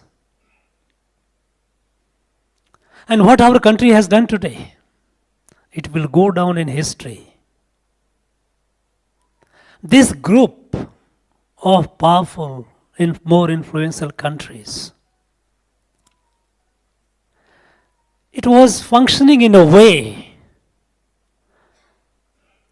in which the world order was shaped after the Second World War. The powerful countries, the victors of the World War II, they were shaping the destiny of the world. But a large part of the world was left out. Was not heard. Popularly it is called Global South. What India has done today, it has brought African Union into the G20. Never. A country, a continent, not a country, a continent, which has been out of the margin, out of the day-to-day consciousness of the world leadership. Because the world leadership was all driven by wealth and military, the compassion, the human, the fact that yes, this world, even in the remotest part of this globe, if there is a country, there are people, howsoever poor, deprived they might be, they are human beings, they are fellow human beings, and they have a right to live in dignity. And they too have share in the global resources. And when India admitted them, got them admitted, not India admitted, but I must say that India persuaded the rest of the countries to agree to it. This is the DNA, sanskar of India. When we talked about Vasudhaiva Kutumbakam. So today is a very, very important day. But this is not the end of it. It is the beginning of it. We are moving towards building a nation, building a country, and that too within a time frame. And time frame is not too long. It's less than 2.5 decades. We have set a target that by the time the country celebrates centenary of its independence, 2047, about 24 years away, our country, Bharat, must be in a position to lead the world for the good of humanity. Not only for Bharat alone, but for the rest of the world. Even with today, with limited material capacity, but with certainly a greater moral strength, this country, which was not heard till the other day, till a few years ago, is in a position to make the world leaders agree that this African Union has to be part of it. And they all became They all agreed. This is not an authority given by any military power that India is a superpower, military power. No. But India has the moral authority. And this moral authority is something that is a reflection of the moral authority that this country has always relied on. Even within our own country, as I said, my teacher, village teacher, he spoke something, the whole village listened. He didn't have the authority, legislative authority. He was not a powerful man, a frail person. Physically a frail person, but morally strong. This is, we don't wish to be physically frail. We want to be a prosperous, a strong country, and we will be. And in our mission to make this country a great country, how will it be possible? It cannot be made by the governments. No. Whatever change that we are seeing today in the last few years has not been brought by the government. It has been brought by the people of this country. What the government has done, what the national leadership has done, it changed the paradigm, they changed the way we thought, the way we govern. From the government-centric to mass participation. This country of 1.4 billion, 140 crore. What is the strength of government? Government is only a few lakhs, a few millions. Earlier it was a client and patron relationship. For everything and anything, people will go to government will dispense some favor. Today, the changes that we are happening in this country, if today from the 10th, world number 10th economy to our 5th, and shortly we are going to be in the top 3, it's because of our people. If today we are among the top 3 in the world in technology and startup ecosystem, it is because of our young men and women, those who are doing it. If today, when the last couple of years back we had less than even 500, today we have more than 125,000 startups with more than 110 unicorns, each worth more than $1 billion. Is our young men and women are doing it. Other days, some months back, I felicitated some children, school children from Tamil Nadu, rural, our own state. The children who built satellites, which was launched in the space. This is the power of our youth, the power of our students. And who gives them this power? It is you. Teachers. You. So when we look upon you, we look upon you with a lot of reverence, with a lot of expectation. That yes, a child. I often tell when I meet students, whether it is school students or college, university students, whenever I go to the universities, after convocation, I have a separate meeting, interaction, I won't call it meeting, but interaction with students, degree holders. I like to understand their dreams, their aspirations. Are they aspirational? How large is their dreams? And when I find that the dream is small, I feel disappointed. Because you can only be as big as your dream. If your dream is small, you can never grow big. And I tell the students that you are like seeds of a banyan tree. I don't know, I was surprised that many of them have not seen the seeds of a banyan tree. We have been so much far removed from. I often tell them when they come here, go and walk in this Raj Bhavan, has plenty of banyan tree, and you will find somewhere underneath some fruits, banyan fruits, and you may see the tree. This tiny little seed is, within that seed is packed a huge mammoth tree. Within every child is that big, huge banyan tree is hidden. It is for you. It is you who make them grow. If they don't, they remain stunted. It is not only their loss. It is not only their family's loss. It is a loss to the society, loss to the nation. Every child is a national asset, potential national asset, and it is our duty to make them so. Make them realize their strength, their potential strength. Today we have another responsibility. That today, and I'm very happy to see, and I feel very delighted when I see large number of teachers are our women teachers. Because,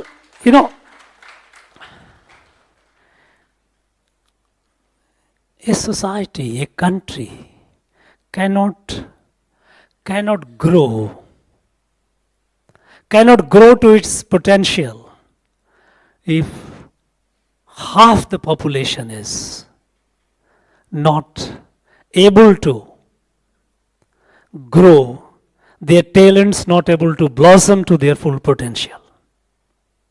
And that is why today the thrust is not only, we don't talk about women empowerment. It's a very condescending, paternalistic approach. You are not, who am I to empower a woman? There is the power within the woman. All that I need to do is remove the obstacle. I am being an obstacle. Remove the obstacle. This power, this talent will blossom. That's why we say today, Prime Minister often says, women-led development, women-led growth, women-led India. When I came and I started also learning, I was immensely impressed. I remain impressed by the old literature, current literature, Tamil literature. Mahakavi Bharati, when I read one of his poems, when he says, Pattangal alvadum, sattangal saivadum, pare nirpengal nadadavandum. Unless this happens, this country will not be. In the next 2.5 decades, we have to make it happen. And here the responsibility of the teachers is all the more to take care of the girl children, girl students. Many times you should realize, and I have seen it, the girls coming from home, the family situation is not very comfortable, parents are under stress. Many times they have to make a choice. Limited resources. Sons get the preference. It happens. This is not something that you are going to change overnight. But the dream of the girl. In the universities I go and I find that invariably, when it comes to the medal winners, 60 to 70% medal winners are girls. But then when I made inquiries, when I wanted to know, curious, what happens to them thereafter? They have got the medals, graduated with flying color, proved their mettle. But thereafter, those constraints I see them facing, and then a stunting of the talent, their capacity. That's very painful. It's for the teachers to ignite the fire within. Many a times I feel that they submit to the constraining environment because they are not aware of the opportunities. I think we need to encourage them. We need to encourage them. We need to encourage them not only morally, not only inspirationally, we also need to tell them about the opportunities which are available in the wider world, in the country itself. So that they know that yes, many a times they don't pursue their dream because of financial constraints. But today, constraints are much less if it is financial constraints, because today it is available under various schemes, and especially for the girl students, girls entrepreneurs, it's much more easier today. But they are not aware. Since they are not aware, they feel where they are and the world in which they live is the all. That's the end of it. I think I urge the teachers to also be aware of the opportunities for the children which they have. While tell them the story, while give them the knowledge, the subject, whether it's a science, whether it's a humanities, you tell them the stories which inspires them, lit the fire within them, that they can grow and they must grow. Also tell them the opportunities in the country. What are the opportunities they have? Especially when the children come in the high school, higher plus 2. That's the time when it's very, very deciding, very, very decisive time. Invariably, you will find that either engineering, medicine, some limited careers, now some more careers have come. But there are far many more. So I would urge, kindly, be informed about the opportunities, various opportunities which a student has before him or her, and help them in deciding. I know here on a Saturday, you could have been happily with your family. You have chosen to come over here. I am indeed grateful to you. With the presence of so many teachers, I feel the Rajbhavan is blessed. We are all blessed.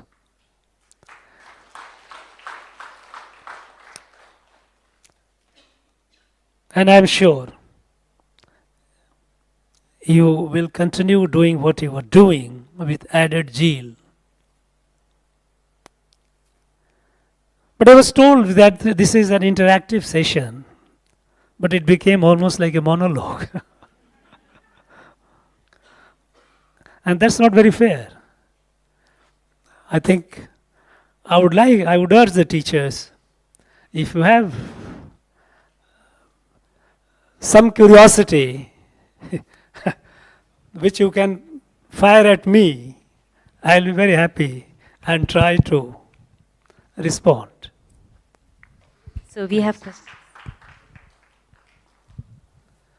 Good evening to one and all, and Honorable Excellency. It might be a very controversial question which I'm going to ask. We all are educators and we all are seated here. Is AI going to take up our place in future? Artificial intelligence, okay. Thank you. Thank you. You know, it's a concern. It is a big concern today. You know, when the humans started evolving, if you look at the history of human evolution, now we are at a stage when there are people who start saying that shortly within a couple of decades, the Homo sapiens will be Homo digital. The machine will be taking over many of the functions, even thinking. Artificial intelligence is a very, very powerful tool. And there is a body, international body, Center for Security,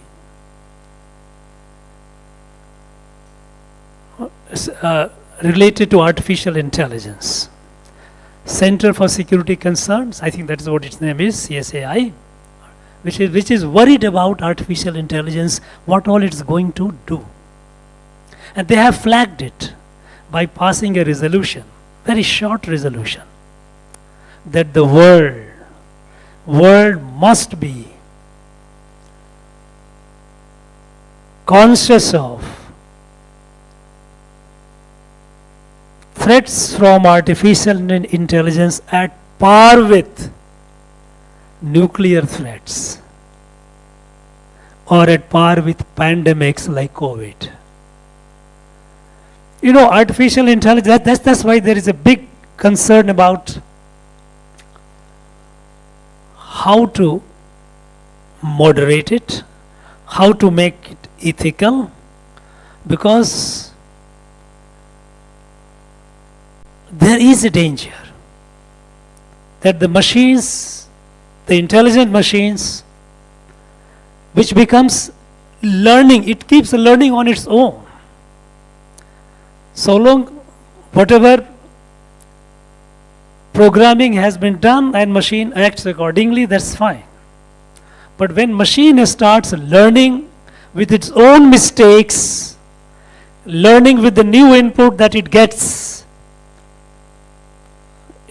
what shape it will take, it will difficult. And in fact, there was an event where United States of America, when they were developing the artificial intelligence in domain of military, that okay, because they are moving towards more and more automated, not humans, no human. It is a machine will fight, a Star War kind of a situation. So when they developed a certain application, certain software, artificial intelligence enabled, that when the sensor, the satellite, locates a danger in adversary country, that this country is going to launch a missile, then it will immediately alert, and they had programmed it in such a way that it will immediately alert and then human will interface to neutralize that. But what they found during demonstration, it didn't wait for the humans, it itself neutralized. It detected and it also given a command to the counter missile to go and hit that, and it was destroyed. And they say, look, this my machine which we created to listen to me did not listen to me, and it worked on its own. And that became a serious concern. So, artificial intelligence as an area of technology is a matter of concern. The whole world is concerned about it and they are working on it. Now, the next part of your question, is it a threat that taking away? I can assure you, I have not even 0.00001% doubt that it will ever take over. Machine cannot, the problem, the humans are, as a human being, we have three facets to our personality: physical, intellectual, and spiritual. The physical is fine, intellectual also machine can beat me. But compassion, the kindness, the feeling, so far the best mind in technology, they have not been able to come anywhere close. So whether they will ever come close to that is not. We will always need teachers. We will always, because you are shaping not only the physical and intellectual, but also the emotional part of the child. For a holistic growth, it is needed. And no machine, no artificial intelligence can ever do that. You need not worry about that, because I myself have been thinking about it. I have also been meeting people. I have met number of people who are at the frontiers of artificial intelligence. I had a briefing. Of course, my knowledge is outdated. I'm a physics postgraduate. But since I studied physics, I can understand what they are all talking about. So I have been talking and interacting. And they have all told, forget about it. Machine cannot replace human being. Machine can replace the more powerful, it can be far more destructive, far more sharper, intelligent and all. But that third element that humans have, machine will never be able to have it. Relax. He will always be valued. He will always be respected by the society. Good evening, sir. Who is your favorite teacher, sir? school teacher and which quality admired you the most? Pardon, you, my school teacher. Who is your favorite school teacher, sir? Yeah. And which quality admired you the most? You know, my teacher who most favorite is of course no more.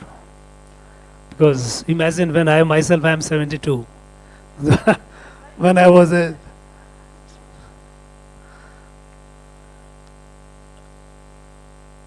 my most favorite teacher was a good storyteller. He was my essentially a Sanskrit teacher. You know, there is a text in Sanskrit, it's called Hitopadesh. Now Hitopadesh is the story that a king had 4 children. They were all wayward, not interested, and king was worried that what will happen to my children, what will happen to my kingdom after I go. He brought many teachers. Teachers used to run away because these royal brats, they would not listen, they would make life uncomfortable. So finally they got a teacher. One teacher came. He said, keep the books all aside. No more. No book. He started telling them stories. And stories in a way which is gripping. All the children would sit, listen and listen. Ask him many more times. At times, some of the children, at the beginning, they would say, are you teaching or what? No, I am not teaching you. But in the process, the children, they grew up well-educated people by telling and listening to stories. But that is about Hitopadesh. But my teacher, who also taught me Hitopadesh, he was very inspirational. He used to, even outside the class, he used to like me. He would make me sit by his side. You know, again, I don't know how many of you would be familiar with that kind of environment. But in the villages, when the paddy cultivation happens, harvesting is done, threshing is done, the hay. So the bunch of hay, he would sit, and he would make me sit on his side. And he would tell a story. Stories about big personalities, big people. And he was not just telling from mythology and all this. Contemporary. The great scientists. That was the day. That was the period. When I was a school student, first a Sputnik went in. Russia had lost, Soviets had launched a rocket in space. It was called a Sputnik. That was later part of 80s. The whole world was excited, and so was I. But he had read, he had informed himself about what it was about, whatever knowledge was available. Without, of course, there was no internet and all, but with all the newspapers. And he used to tell me his stories. Tell his stories about. He was the teacher who inspired me to become a space gazer, a stargazer. And I dreamt to one day reach the stars. And that is why I pursued the career in physics. I wanted to be an astrophysicist. I landed up here, that's a different story. That teacher, I can't, in fact, whenever I went, I never sat, even though I was, by the time I had become, in the government I had become a very high, so-called high position I had in the Prime Minister office. When I go to his place, I would never sit equivalent to him. He would be sitting, I would be sitting below.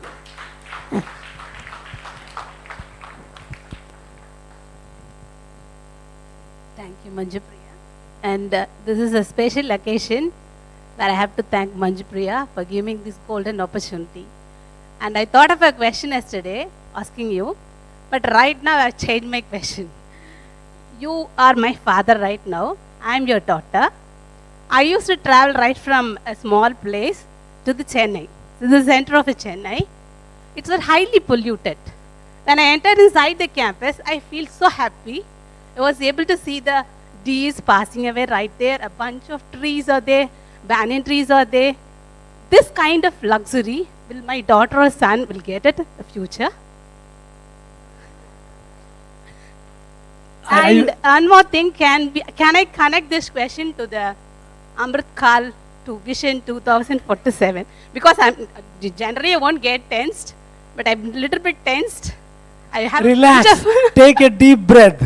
Come closer. Yeah, I'll do. Come closer. I'm much more excited because this is a golden opportunity which I have never dreamt at all. I'm from a small village, and I am especially thankful to Manjupriya because I am so happy that I am questioning a higher person and a powerful person, a humble person, and I take this opportunity as my golden opportunity. So main thing is there, I'm much more concerned upon the nature. But we don't give that much, we speak about artificial intelligence, digital intelligence, everything else. But why don't we plant more number of trees around us to have a healthy situation for our younger generations? So I'm the second generation if you are considered as my first generation. And my next generation are much more. They are wearing masks, they don't able to breathe a good air, they don't have a good soil, they don't have a good water. Even the mountains are getting depleted. Natural resources are completely getting depleted. Nobody is aware of it. Even if you lose one small hill, that small hill is much more important for us. But we don't have any kind of thinking of all those things. We move towards the general digital time, modernized, and all things. And we have to think of those things. Because only a teacher becomes a guru when he implements all these natural values to the children. And moral values has to be done only with the help of nature. We think everything is good, but the nature is the guard which will control our everything else. My kind request, I want you to concentrate more on nature because I used to travel. I used to think if I want to plant one plant, I have to take all the weapons and I have to dig. At least I have to spend an half an hour to plant one single plant. But if your Highness, if you think you can plant 1 crore plant within a half an hour, why don't we take all these kind of steps as soon as possible to save our Mother Earth and our India too. Thank you. Thank you. Yeah. You know, when I see not only teachers of course are special, but anyone coming from a remote village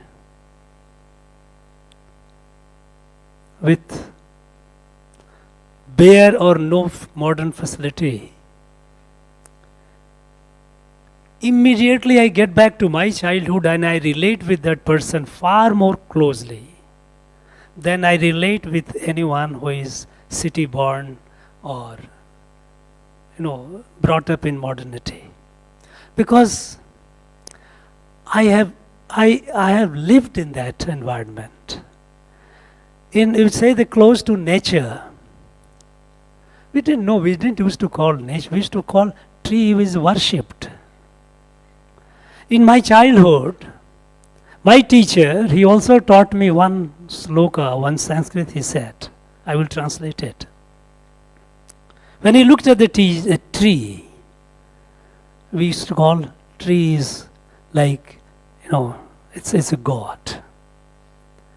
And sloka runs like this. Those of you who know Sanskrit, perhaps you will make a sense of it, otherwise I will translate it. Mule Brahma Tvacha Vishnu Sakha Sankar Mevacha Patre Patre Deva Nam Vasudeva Namastute. In the root is Brahma. Mule Brahma. Tvacha Vishnu. In this Tvacha is a skin. Is a Vishnu. Mule Brahma Tvacha Vishnu. Sakha Sankar Mevacha. Branches are Shivas. Patre Patre Devanam. Every leaf is a board of a divine, a god. And so the composite tree, Vasudeva, Namastute. We never cut a tree unless it was needed, and that too after a prayer seeking forgiveness. We have moved ourselves far away from that. This mercantile world this view of life that humans are at the center of creation and the rest of creation is for the pleasure of human. This view has led to breaking of relation which was umbilical. Between mother and child, what connects is the umbilical cord. Instead of that, it became transactional.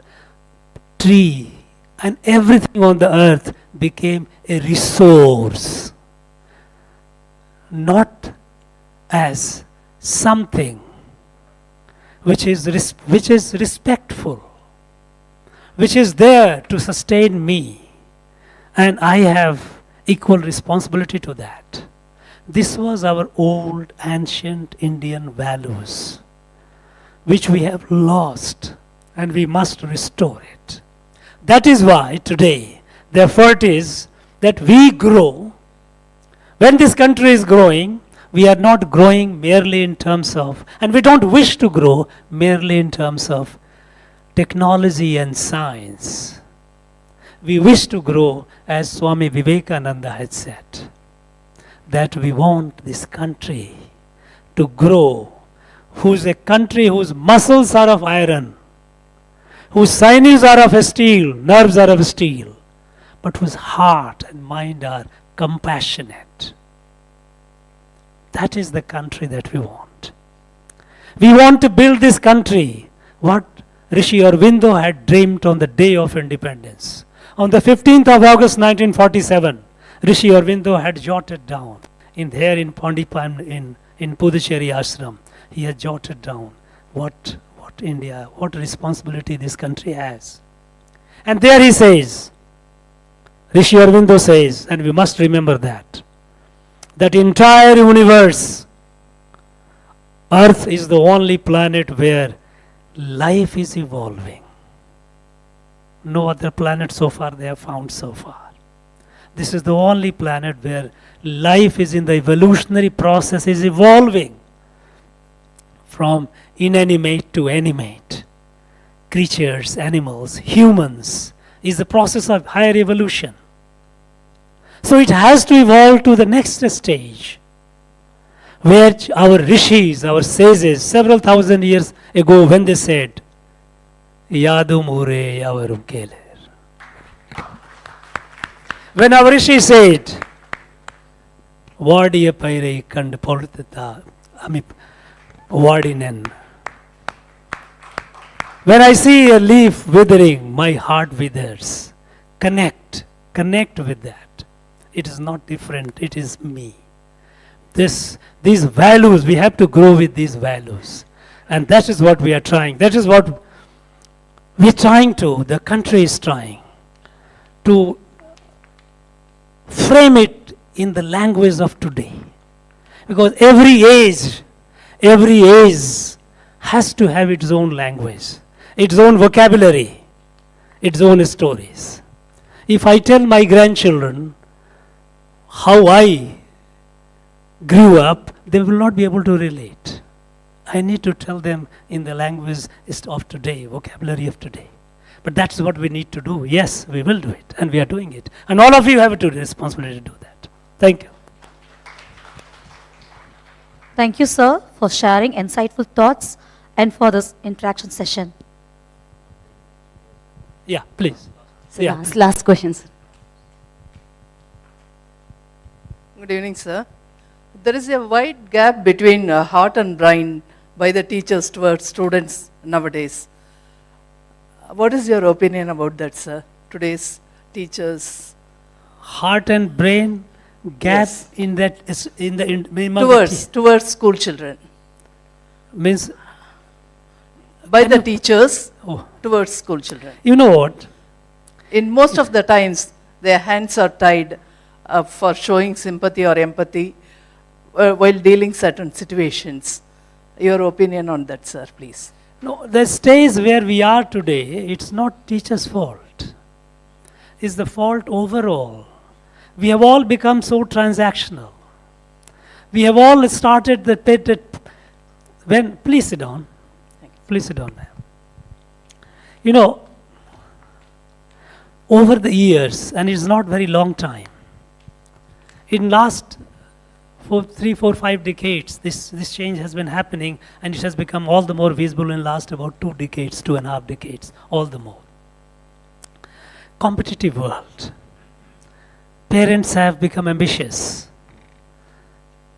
It's a world where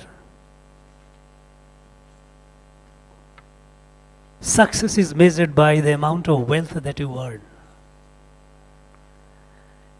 You know, and there, every parent likes his or her child to get into a job which he or she understands by hearing or seeing others. And they put the child under pressure. That is one part, that the child is under pressure. The teachers are treated as employees. And then when they are treated as employees, they themselves start behaving like employees.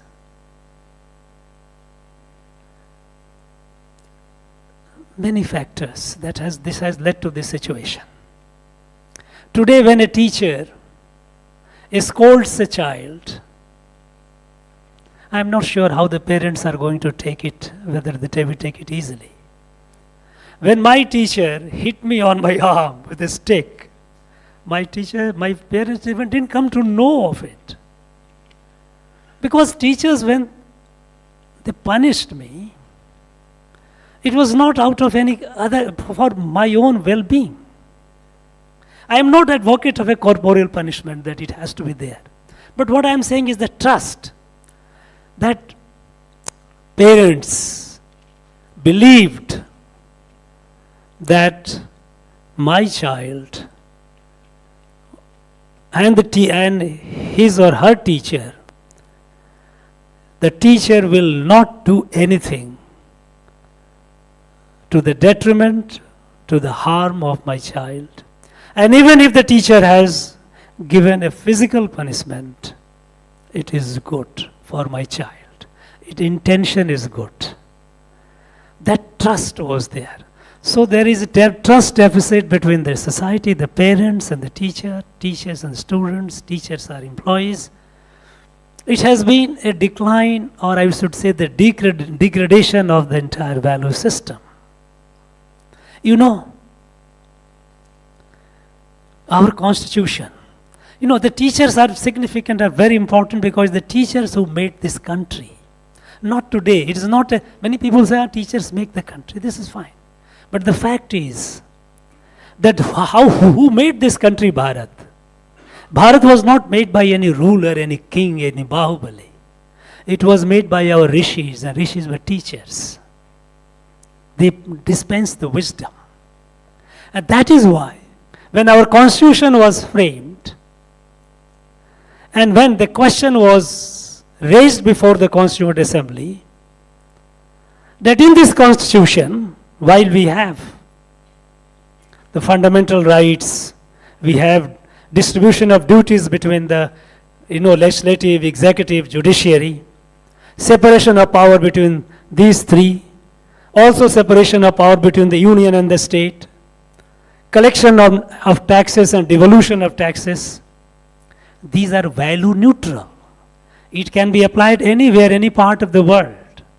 Where is Bharat in it? And then the Constituent Assembly decided that we must reflect the evolutionary journey of this great country, Bharat, through pictures and paintings in our Constitution. And that is why they commissioned a great artist who was in the institution of Gurudev Tagore, Rabindranath Tagore, Shantiniketan, Nandalal Bose. Nandalal Bose and his team was given the responsibility to do the painting and drawing, to show the evolutionary journey of our country, Bharat, and put it in the Constitution. And you know, madam, what is the first painting? In our Constitution, the first painting is of a Gurukula. A teacher, a guru, a rishi, and students are sitting on the ground, are teaching. Because this is how our country has, this Bharat has evolved through Gurukula. This long period of colonization, subjugation, and post-British, with this Western thinking, that with those values we started moving. And we started judging ourselves by the metric of the others. Some time back, some years back, I was in US and people were talking about how people in the United States of America are philanthropic. So and so has given so many $1 billion. And they say, are there philanthropists in India? I wondered, I say, what is your definition of philanthropy? I have got surplus. And so I part with it, some part of it, for the good of the society. In our country, even a poor family, when somebody visits the house, an unknown visitor, what we call atithi, is fed, doesn't go empty, doesn't go hungry. Philanthropy, what you call philanthropy, what we call our seva, is there in every household, rich or poor, howsoever poor it might be. So somehow we have moved away from our values and we have started measuring ourselves. And in this, also in our education, we have started measuring ourselves by those very metric. I think this is not sustainable. We have to. So the trust that you have said about the gap between teacher and the student is not only gap between teacher and student heart and mind, but it's also a deficit between the parents and the teachers and the students, and the general outlook at the teacher, to the teacher as an employee or as employees. No. This we have to, and we are moving. In fact, in our National Education Policy 2020, there is a greater thrust on Indian knowledge system. Many people do not know what is Indian knowledge system. What is that you are talking about? When we talk about Indian knowledge system, it is not only our ancient knowledge in terms of different fields, but it is also our values. And I am confident at least that in the next years, and not too far, we will find those values getting restored. And this is the only way, not only for us, but for a sustainable world, a sustainable future for mankind, sustainable future that the teacher asked me about the nature and the trees. Those values we are restoring with a sense of pride. With a sense of pride, because we do not know what we had, what we have lost, and we have become so ignorant. Those values are to be brought in, and that is also a very important element of our national education policy. Thank you. Thank you very much. Thank you so much, sir, for giving your precious time for us and giving us a lot of insight of new age policies of how to have values for the children. Thank you so much, sir. Thank you very much for being part of this, coming, sharing some of your thoughts, and giving me an opportunity to felicitate some of you. I could felicitate only few, but believe me that as I told at the beginning, for me, a school teacher is far more reverential, is far more important. I feel far more touched when I look at, far more respectful. Thanks to you, my pranam. Now, Honorable Governor, Phil States Managing Trustee and Trustees of Veeramal Education and Charitable Trust.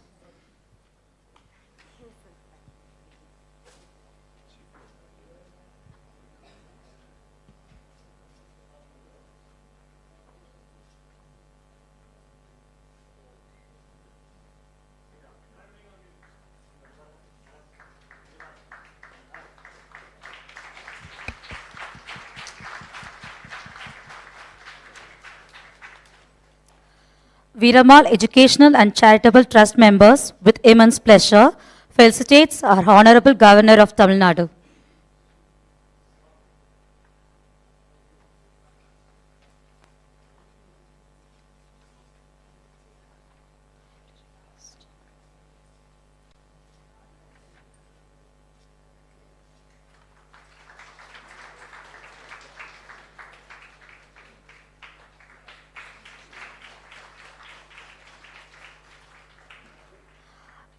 I humbly request our Honorable Governor to felicitate Master Sushant, studying grade 2, who sang a wonderful Bharatiya song.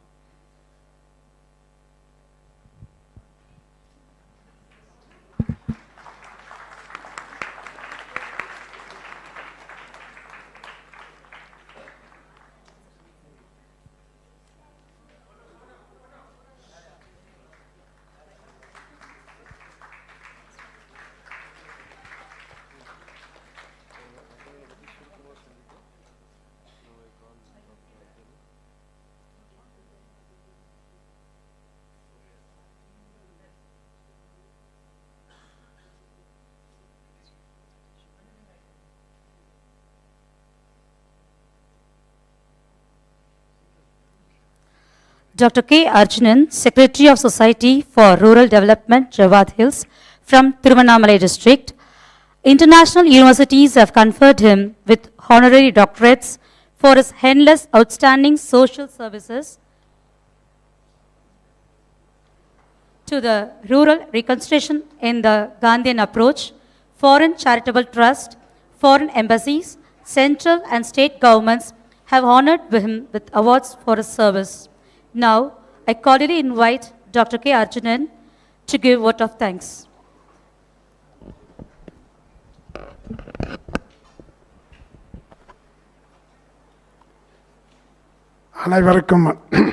அனைவருக்கும் வணக்கம். பெற்ற தாயும் பிறந்த பொன்னாடும் நற்றவை வாணினும் நனி சிறந்தனவே. Bharathiyar. Mother and motherland should be dearer than heaven itself. P.B. Shelley. இந்த இரண்டு சொற்களுக்கு மிக பொருத்தமாகவும் தகுதியாகவும் அந்த இரண்டு சொல்லையும் தன் வாழ்க்கையில் நடைமுறைப்படுத்திய தமிழகத்தினுடைய மேதகு ஆளுநர் அவர்களே, இந்த நிகழ்ச்சியை ஒருங்கிணைத்து தத்தம் வாழ்க்கையிலே பல்வேறு பங்கு பணிகளை ஆற்றி அதற்குரிய பரிசு தொகையையும் பெற்று பாராட்டியும் பெற்று அதற்கு மேலும் நம்முடைய மேதகு ஆளுநர் அவர்களுடைய வாழ்த்துரையும் நீங்கள் பெற்றிருக்கிறீர்கள். நிச்சயமாக காந்தியை நீங்கள் பார்த்திருக்க மாட்டீர்கள். இப்பொழுது ஒரு காந்தியை தமிழகத்தில் பார்த்து கொண்டிருக்கிறீர்கள். அந்த காந்தியின் ஆசீர்வாதம் தான் உங்களுக்கு கிடைத்திருக்கிறது. அவர் இப்பொழுது வாழ்க்கையினுடைய சத்தியம், நேர்மை, ஒழுக்கம், பண்பாடு, நாகரிகம் மொத்தத்தினுடைய உருவமாக தமிழகத்தில் அவர்கள் மேதகு ஆளுநராக தங்கள் பங்கு பணியை ஆற்றி கொண்டிருக்கிறார்கள். ஆளுநரை புகழ்ந்து பேசுவதற்கு நான் மிகவும் தகுதியுடைய ஒரு மனிதன். என்னுடைய நானும் மேதகு ஆளுநர் அவர்களும் ஒரே ஒத்த ஏஜ் உடையவர்கள். என்னுடைய கடந்த கால அனுபவங்களை எல்லாம் தொகுத்து வழங்குவதற்கு இங்கே நேரம் போதாது. இருந்தாலும் கூட இந்த ஒரு நல்ல நிகழ்ச்சியில் நம்முடைய ஆளுநரை உங்களுக்கு தெரியாத சில செய்திகள் எல்லாம் உங்களிடம் பகிர்ந்து கொள்ள வேண்டும் என்ற எண்ணத்தோடு தான் என் அருமை சகோதரி மஞ்சுளா பிரியா அவர்களும் அவருடைய கணவரும் இந்த நிகழ்ச்சியில் என்னை அழைத்தார்கள் என்று நான் கருதுகிறேன். இதற்கும் நம்முடைய ராஜபவன் பின்னணியில் இருந்திருக்கும் என்றும் நான் கருதுகிறேன். காரணம், அண்மையிலே நம்முடைய மேதகு ஆளுநர் அவர்கள் என்னுடைய நிறுவனத்தினுடைய பள்ளிக்கு வருகை தந்திருந்தார்கள். அது ஒரு விபத்தாக நடந்த ஒரு நிகழ்ச்சி. அந்த நிகழ்ச்சியிலே அவர் வருவதாக தகவல் அறிந்தேன். எனக்கு மற்றற்ற மகிழ்ச்சி. காரணம், நான் திருவண்ணாமலை மாவட்டத்தில் ஜவ்வாது மலை என்ற ஒரு மலைப்பகுதியிலே வாழ்கின்ற பழங்குடியின மக்களுக்காக பல்வேறு திட்டங்களை செயல்படுத்தி அதில் ஒரு திட்டமாகத்தான் முறையான கல்வியை வழங்கி கொண்டு வருகிறோம். அந்த கல்வி அந்த மக்களுக்கு கிடைத்ததன் பயனாகத்தான் இன்று குறைந்தது 15,000 பேர்கள் மத்திய மாநில அரசின் பணிகளிலேயே பல்வேறு பொறுப்புகளில் அவர்கள் தற்போது பணியாற்றி வருகிறார். தமிழக அரசில் பெரும்பகுதி மாணவர்கள் எம்முடைய பள்ளியில் படித்த மாணவர்கள்தான். எல்லா உயர் பதவியிலும் அவர்கள் இருக்கிறார்கள். அது மட்டுமல்ல, பல்வேறு துறைகளிலும் எம்முடைய பள்ளியில் படித்து வெளியில் சென்ற மாணவர்கள் தான் இப்போது அந்த பதவிகளை நம்முடைய மேதக ஆளுநர் போல அலங்கரித்து கொண்டிருக்கிறார்கள். எதற்காக இதை சொல்லுகிறேன் என்று சொன்னால், இதையெல்லாம் கண்ணுற்ற அவர்கள் ஆகஸ்ட் 11ஆம் அன்று எம்முடைய பள்ளிக்கு வருகை தந்திருந்தார்கள். அவர் வருகையை இதை நன்றாக தெரிந்து கொள்ள வேண்டும். ஒருவரை குணநலங்களை யார் முழுமையாக புரிந்து கொண்டிருக்கிறார்களோ அவர்கள் மட்டும்தான் அவர்களை பற்றி பெருமையாக நினைக்க முடியும், பேச முடியும். அவர்களுடைய மெய்த்தன்மையை யார் உணர முடியாதோ அவர்களால் அவர்களை உணர முடியாது. காரணம், பல தலைவர்களை நாம் இழந்திருக்கிறோம். ஆனால் அந்த ஒட்டுமொத்த தலைவர்களை இப்பொழுது நான் ஒருவருடைய குணநலங்களை சொல்லி நம்முடைய ஆளுநர் அவர்கள் எந்த அளவில் அந்த தலைவர்களுடைய குணநலத்திற்கு ஒத்து வருகிறார் என்பதை நீங்கள் தெரிந்து கொள்ள நான் விருப்பப்படுகிறேன். வின்ஸ்டன் சர்ச்சில் மகாத்மா காந்தியிடம் கேட்கிறார், நாடு சுதந்திரம் கொடுக்க முடிவெடுத்த நிலையில், மிஸ்டர் காந்தி உங்களுக்கு என்ன வேண்டும் என்று கேட்கிறார். அதற்கு மகாத்மா காந்தி மிக அழகாக சொல்லுகிறார், அடிமைப்பட்டிருக்கும் இந்தியா எனக்கு தேவையில்லை. தன்னாட்சி சுதந்திரமும் பொருளாதார சுதந்திரமும் நிறைந்த ஒரு நாடாக இந்தியா எனக்கு கிடைக்குமேயானால் அந்த நாட்டிற்காக நான் உயிர் வாழவும் தயாராக இருக்கிறேன் என்று சொன்ன மிகப்பெரிய நம்முடைய தேசப்பிதா அவர் இப்பொழுது இல்லை. ஆனால் அவருடைய சொல்லுக்கு சொந்தக்காரராக நம்முடைய மேதக ஆளுநர் தமிழகத்திலேயே பொறுப்பு வகித்து கொண்டிருக்கிறார்கள். மேதக ஆளுநர் எப்பொழுதுமே உழைப்பை பற்றி அதிகமாக பேசுவார்கள். காரணம், is totally depend upon on industrious. அவர் உழைப்பையே சார்ந்து இருப்பவர். அவருக்கு வாழ்க்கையில் நம்ம போல லக்கு என்பதை அவர் கண்டதில்லை. அதனால்தான் அவர் பேசும்போது கூட ஆசிரியர்களிடம் சொன்னார், நீங்கள் 5 கிலோமீட்டர் நடந்தீர்கள், நான் 8 கிலோமீட்டர் நடந்து கல்வி பயின்றேன் என்று என்னுடைய மாணவர்களிடம் ஆசிரியர்களிடம் அவர் அது பகிர்ந்தபோது அந்த மாணவர்களுக்கு மற்றற்ற மகிழ்ச்சி. நம்முடைய மேதக ஆளுநர் அவர்கள் நம்மை போல வளர்ந்த நாகரிக உலகத்தில் இருந்து வந்தவர் இல்லை. அவர் மிகவும் பின்தங்கிய ஒரு மாநிலத்தை சார்ந்தவர். பொருளாதாரத்தில் பின்தங்கி இருப்பது, கல்வியில் பின்தங்கிய ஒரு மாநிலம். ஆனால் அந்த மாநிலத்திலிருந்து இவ்வளவு நீங்கள் கேட்ட ஆர்டிஃபிஷியல் இன்டெலிஜென்சி அதைவிட நுண்ணறிவை கொண்டவர் நம்முடைய மேதக ஆளுநர் அவர்கள். ஆகவே அவர்கள் இந்த நாட்டினுடைய ராத்துறையினுடைய தலைமை பகுதியை அலங்கரித்தவர். அவர் இந்த நாட்டில் தலைவிரித்து ஆடிக்கொண்டிருந்த தீவிரவாதங்களுக்கெல்லாம் முடிவு கட்டியவர். அவர் நாகாலாந்து என்ற ஒரு மாநிலத்தை இந்தியாவின் ஒரு மாநிலமாக நாம் வரலாற்றில் படிப்போம். ஆனால் நீங்கள் நாகாலாந்து மாநிலத்திற்கு சென்று பார்த்தால் அந்த மாநிலத்தில் இருக்கிறவர்கள் நாம் அந்த மாநிலத்தை பார்வையிட சென்றால் நம்மளை எப்படி அறிமுகப்படுத்துவார்கள் என்றால், meet me my Indian friend என்று அறிமுகப்படுத்துவார்கள். நாகாலாந்து இந்தியாவில் இருக்கின்ற ஒரு மாநிலமாகவே அவர்கள் கருதுவதில்லை. ஆனால் இன்று நமது மேதக ஆளுநர் அவர்கள் அந்த நாகாலாந்தினுடைய ஆளுநராக சென்று அங்கிருக்கிற அந்த நாகாலாந்து மக்களை இந்திய நாட்டினுடைய நீரோடையில் நீந்த செய்த மிகப்பெரிய ஷேக்ஸ்பியர் அவர். அந்த காரியத்தை யாரும் செய்திருக்க முடியாது. அவ்வளோ பெரிய ஆற்றலும் திறமையும் அந்த இன்டெலிஜென்ஸ் ஆர்டிஃபிஷியலை விட அதிகமான இன்டெலிஜென்சி துறையில் அவர் பணியாற்றி நம்முடைய தமிழகத்திற்கு வந்திருக்கிறார்கள் என்பதை நாம் யாரும் பெருமையாக நினைத்து கொள்ள வேண்டும் என்பதை தெரிந்து கொள்கிறேன். நாம் யாரும் தவறாகவும் புரிந்து கொள்ள கூடாது என்றும் நான் தெரிவித்து கொள்ள கடமைப்பட்டிருக்கிறேன். காரணம், அவர் சிந்தனை எல்லாமே தாய்நாடு, தன்னாடு, தன் நாட்டு மக்கள். அதனால்தான் நான் காந்தியை அவரை ஒப்பிட்டேன். தன் தாய்நாட்டிற்காக என் விரைவும் விட தயாராக இருக்கின்ற சொன்னது போல அவர் இப்பவும் என்னுடைய பாரத நாடு, என் நாடு என்றுதான் பெருமையாக பேசுகிறார்கள். இந்த நாட்டை நேசிக்கிறார்கள். அவருடைய தாய் தந்தைகள் இந்த நாட்டிற்காக என்ன தவம் செய்தார்களோ தெரியவில்லை. அந்த மகனை தமிழகத்திற்கு நமக்கு அனுப்பி அந்த பணியை இங்கே செய்ய சொல்லியிருக்கிறார்கள் என்பதுதான் உண்மை.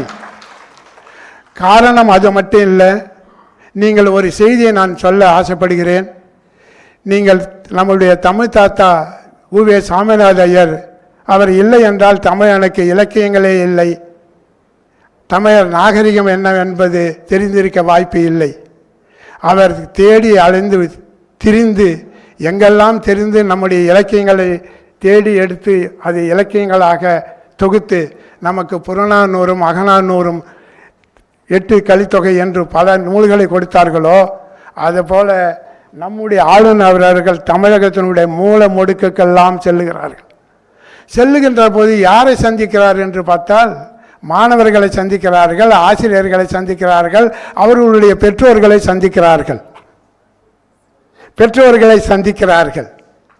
இது எதற்கு என்று நீங்கள் இப்போது ஆசிரியர் தினத்தை கொண்டாடுகிறீர்கள்.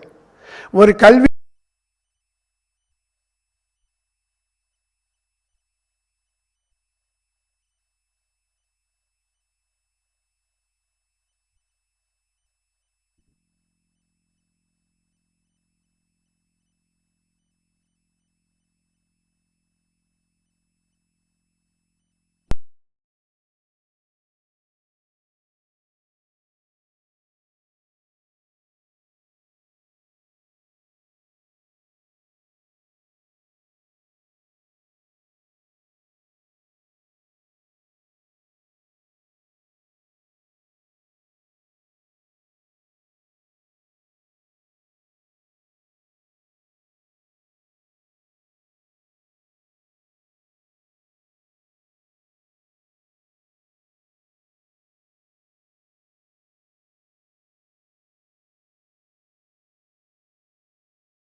அருமை சகோதரிகளுக்கும் இந்த விழா குழுவின் சார்பாக மனமார்ந்த நன்றியை நான் தெரிவித்துக் கொள்கிறேன்.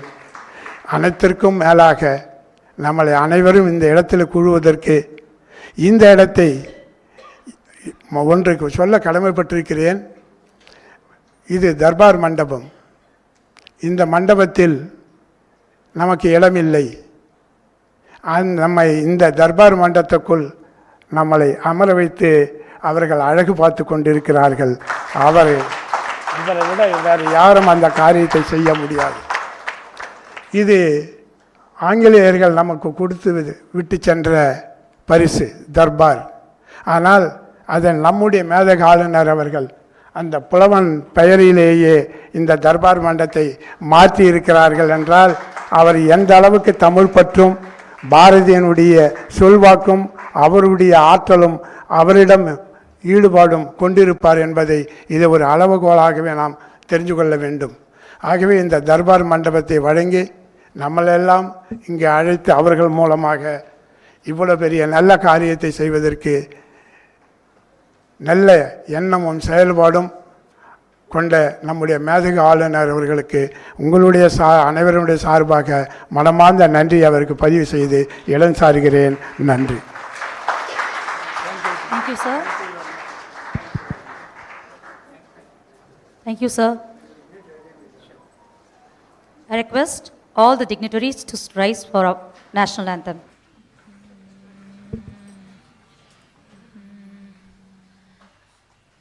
जनगण मन अधिनायक जय हे भारत भाग्य विधाता पंजाब सिंध गुजरात मराठा द्राविड उत्कल बंगा विंध्य हिमाचल यमुना गंगा उच्चल जलति तरंगा तव शुभ नामे जाहे तव शुभ आशीष माहे गाहे तव जय गाथा जनगण मंगलदायक जय हे भारत भाग्य विधाता जय हे जय हे जय हे जय जय जय जय हे.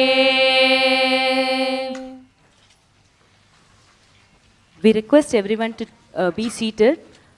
We request everyone to be seated. We have a photo session with our Excellency. So we first call upon the national awardees, state awardees, and our eminent speakers for the event for the first batch of photo shoot. For the group photo. And everyone will be taking the group picture with the sir. I request everyone to be seated for 15 minutes of your time.